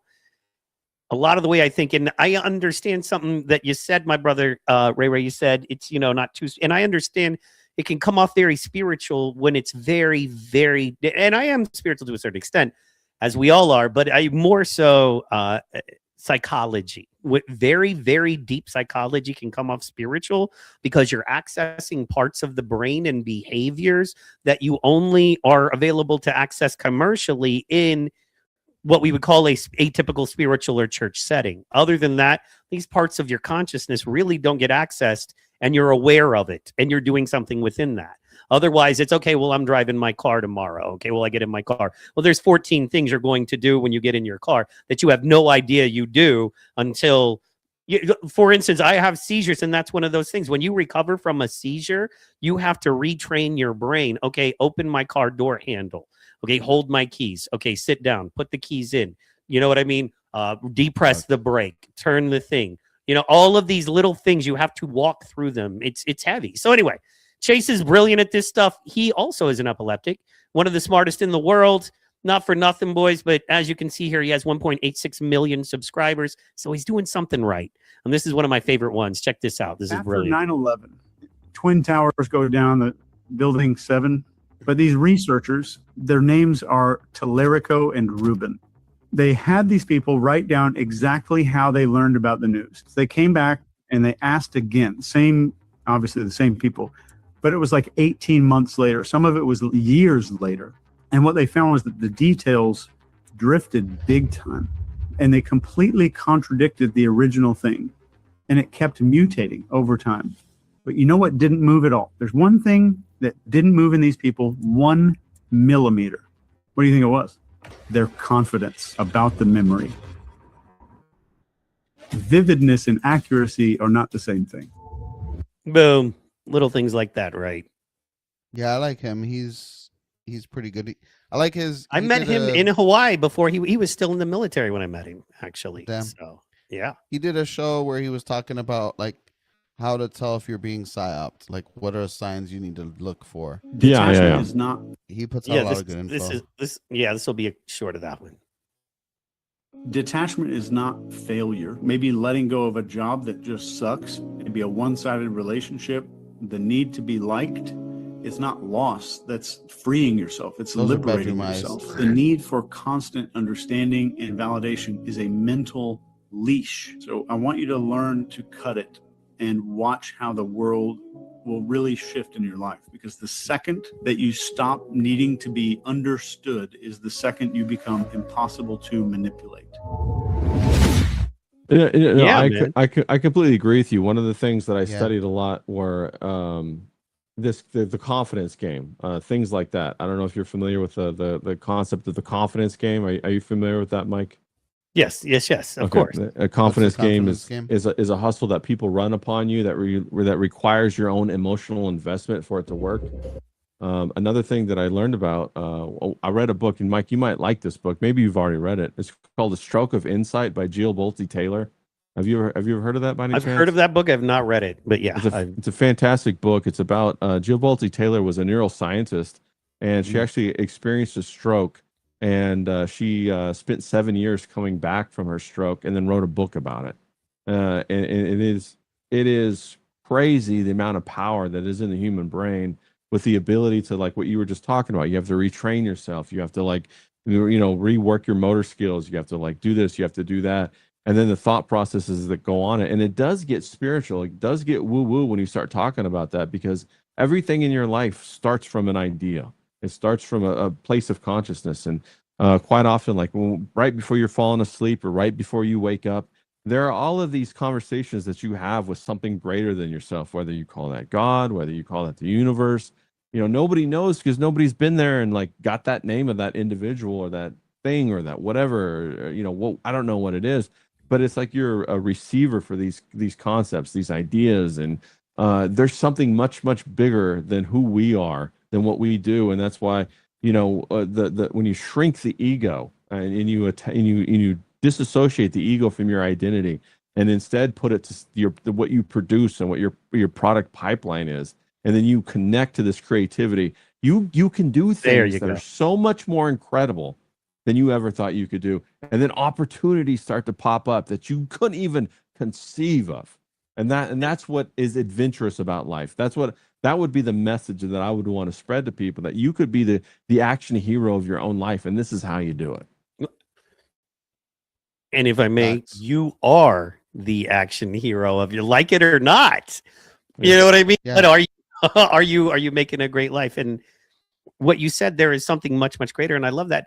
And then you said, and we can connect to, and I would say that was the only thing I was going to say. Let me challenge your language, not your thought there, just a little bit, and go, no, we are part of that much, much greater thing. Yeah. From the Dhammapada, that's the Buddhist book, to the Bhagavad Gita, that's the Hindu book, to the Quran, to the Bible, to pretty much all of the ancient texts that those are derived from, kind of comes down to one very specific thing, and that is that we are the apple of God's eye. We are part of God experiencing a human experience. In all of those texts, they say we are a higher spiritual thing existing here in a human thing. When you bite into that enough, aliens don't sound so crazy. Because you're like, oh, we could just be wearing a skin suit. We can be wearing this suit, and it's meant to last about 70 years, 75 years, and then we move on. And we might move on to another suit, or we might move on to what some call heaven. Who knows, right? So purgatory, hell, you name it. But yeah, man, we it's not a thing that's separate from us. It's just when we decide we connect. And the same way that power outlet there in your wall, there's always power there. It's always ready to go. If right now you have a lamp and you plug it in, that thing doesn't need to power up. You don't need to do anything special. As soon as you plug it in, that connection is made. Boom, you have light. Right? Let there be light, baby. You know what I'm saying? Yeah, and I believe that's how that is. yeah. That's our connection. And when you're doing your art, you're connected. You've said the word flow state a couple times. I believe that that's kind of what that is. Maybe not when Adonis Hall does it, but you know. Yeah. I love AP. Shout out to AP. No, I best. completely agree with you. Why would you want to be a capacitor or a battery when you could be a conduit, right? Yeah. If you know about the mechanics of those, if you're a conduit, you could you could touch up to 220 volt and conduct that through you. If you're a battery, you're going to fry that, right? And so a battery is this concept that whatever's within you is what is powerful. But no, what is outside of you that you can connect to is truly what is powerful. And then that's when things kind of start to become exciting. And they could be a little scary or whatever, but that doesn't really matter. And I completely agree with you, Mike. You hit the nail on the head right there. The most fun and exciting things are scary. What was the most fun, exciting thing you ever did that wasn't scary as hell to a certain extent? Right. Yeah, one fun thing isn't a little scary at least. And I'm one of those, the more scary it is, the more fun it is. So man, I'm on that level. Well, and I think that's a much more interesting conversation than even trying to figure out if there are aliens or if there is a heaven or if there is a hell. It's much more interesting to figure out, how do I connect to this power source? How do I connect to that and change my life and change people's lives around me? And that's my focus. That's what I want to do. Yeah, well, and my whole thing there, I think, and I probably failed in my bad, but the idea was, that it's a much longer, greater journey throughout the universe, and it may not be heaven or hell and the one thing I often think, and I'm like, I know people, it's not popular, but why is it always blanket? Every religion, everything, it's blanket. Everything happens. Either you're this and this happens, or you're this and this happens. What if it's neither? What if for you it is, but what if for others it's not? You know what I mean? Like, everybody's so different on so many levels, and God is so complex, and our minds could never conceive of. I just don't understand the idea that it's like, well, unless you say these 5 words, you burn in hell forever. Really?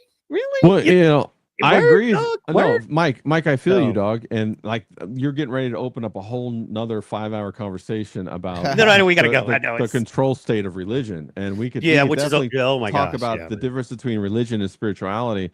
And I definitely believe that. You touched on those texts, but I think those texts were interwoven to control people. I think the way that you control people is you put in things that are true, and then other things that aren't true, and then by assumption, those things that aren't true become a control mechanism within societal parameters. I think, but of course that's a much, much bigger conversation. And Sure. yeah, it is getting a little late. I know. I can't wait. And tomorrow is when I do my 3 T's with Pastor Tony, Tailgate Theology, where we break that stuff down a little bit. And I got into a big disagreement because one of my best friends and Pastor Tony, a good friend, and me do the show, and they think that death is a punishment for sin, and I completely disagree. I believe death is, clearly a natural. Trees don't sin and they die. You know what I mean? This earth, it's created in a certain way to do a certain thing, and we are just taking part in that experience for a brief period of time. We're not supposed to be here forever. I want is supposed to be here forever. Yeah. I want to go see what Mars is like and other, you know what I mean? I want to go see what the inside of a black hole is like. And I'm not talking about your mom. That's what Joe. I was going to say. Yeah, you set him up right there. No, Mike, just to kind of come down on your side a little bit, it's contractual magic is what it is. That component of Genesis about a sin debt that extends through the generations is contractual magic. The same thing as usury, it's spiritual usury. They apply that to money. It's in Deuteronomy. You go read about it. Usury is for the goyim. It's not for the brothers and sisters of the Israelites or whatever. And it's the same technique that's used in Genesis when you say, oh, now you and your entire generations will have to pay the sin debt. That is the control mechanism to which I referred to earlier.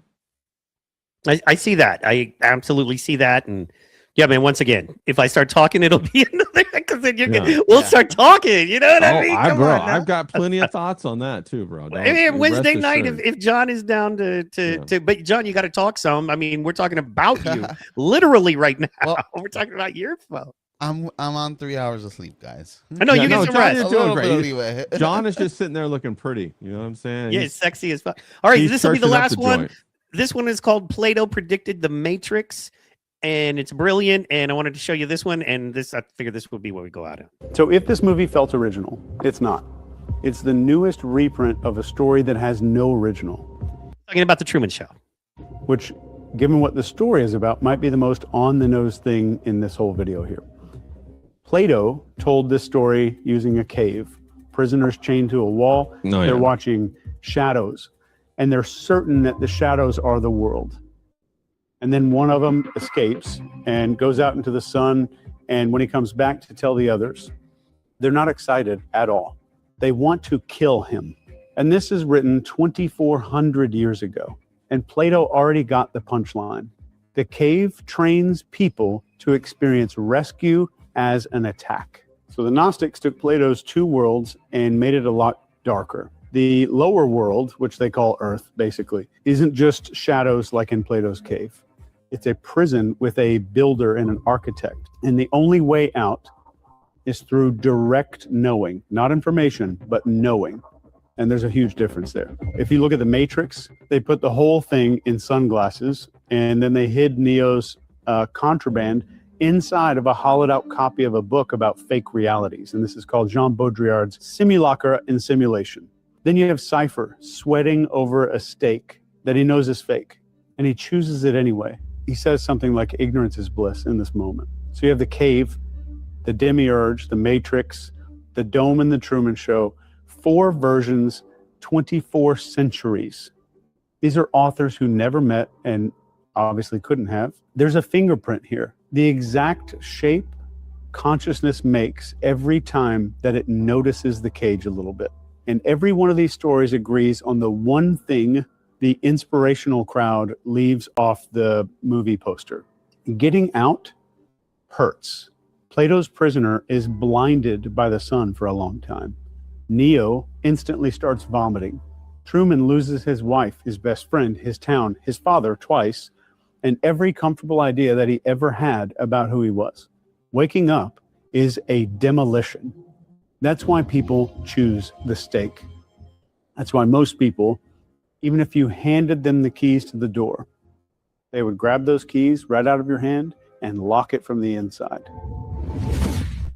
All right. I just wanted to Nice. leave us on that one because that blew my mind. And yeah, man, I often wonder why people are so angry and hateful when you're posting pursuing the truth. And I think that was good, man. Most people would rather grab the keys and lock the door from the inside.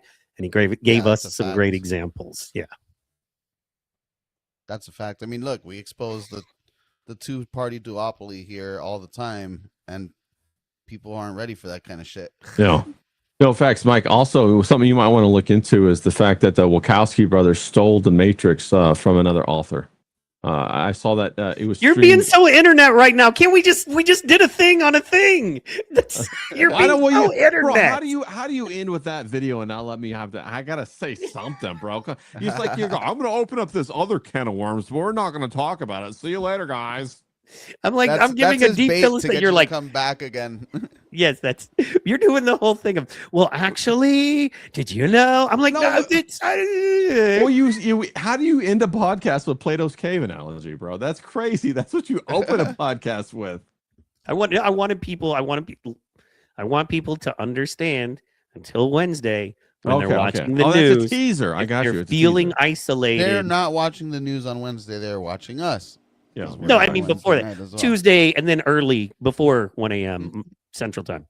Yeah, As they get enraged, as they are, instead of asking, why am I getting enraged? Ask the question, what is the goal of the person trying to enrage me? Or whatever emotion, sadness, loneliness, empathy. What is the goal of the person trying to elicit this emotion out of me?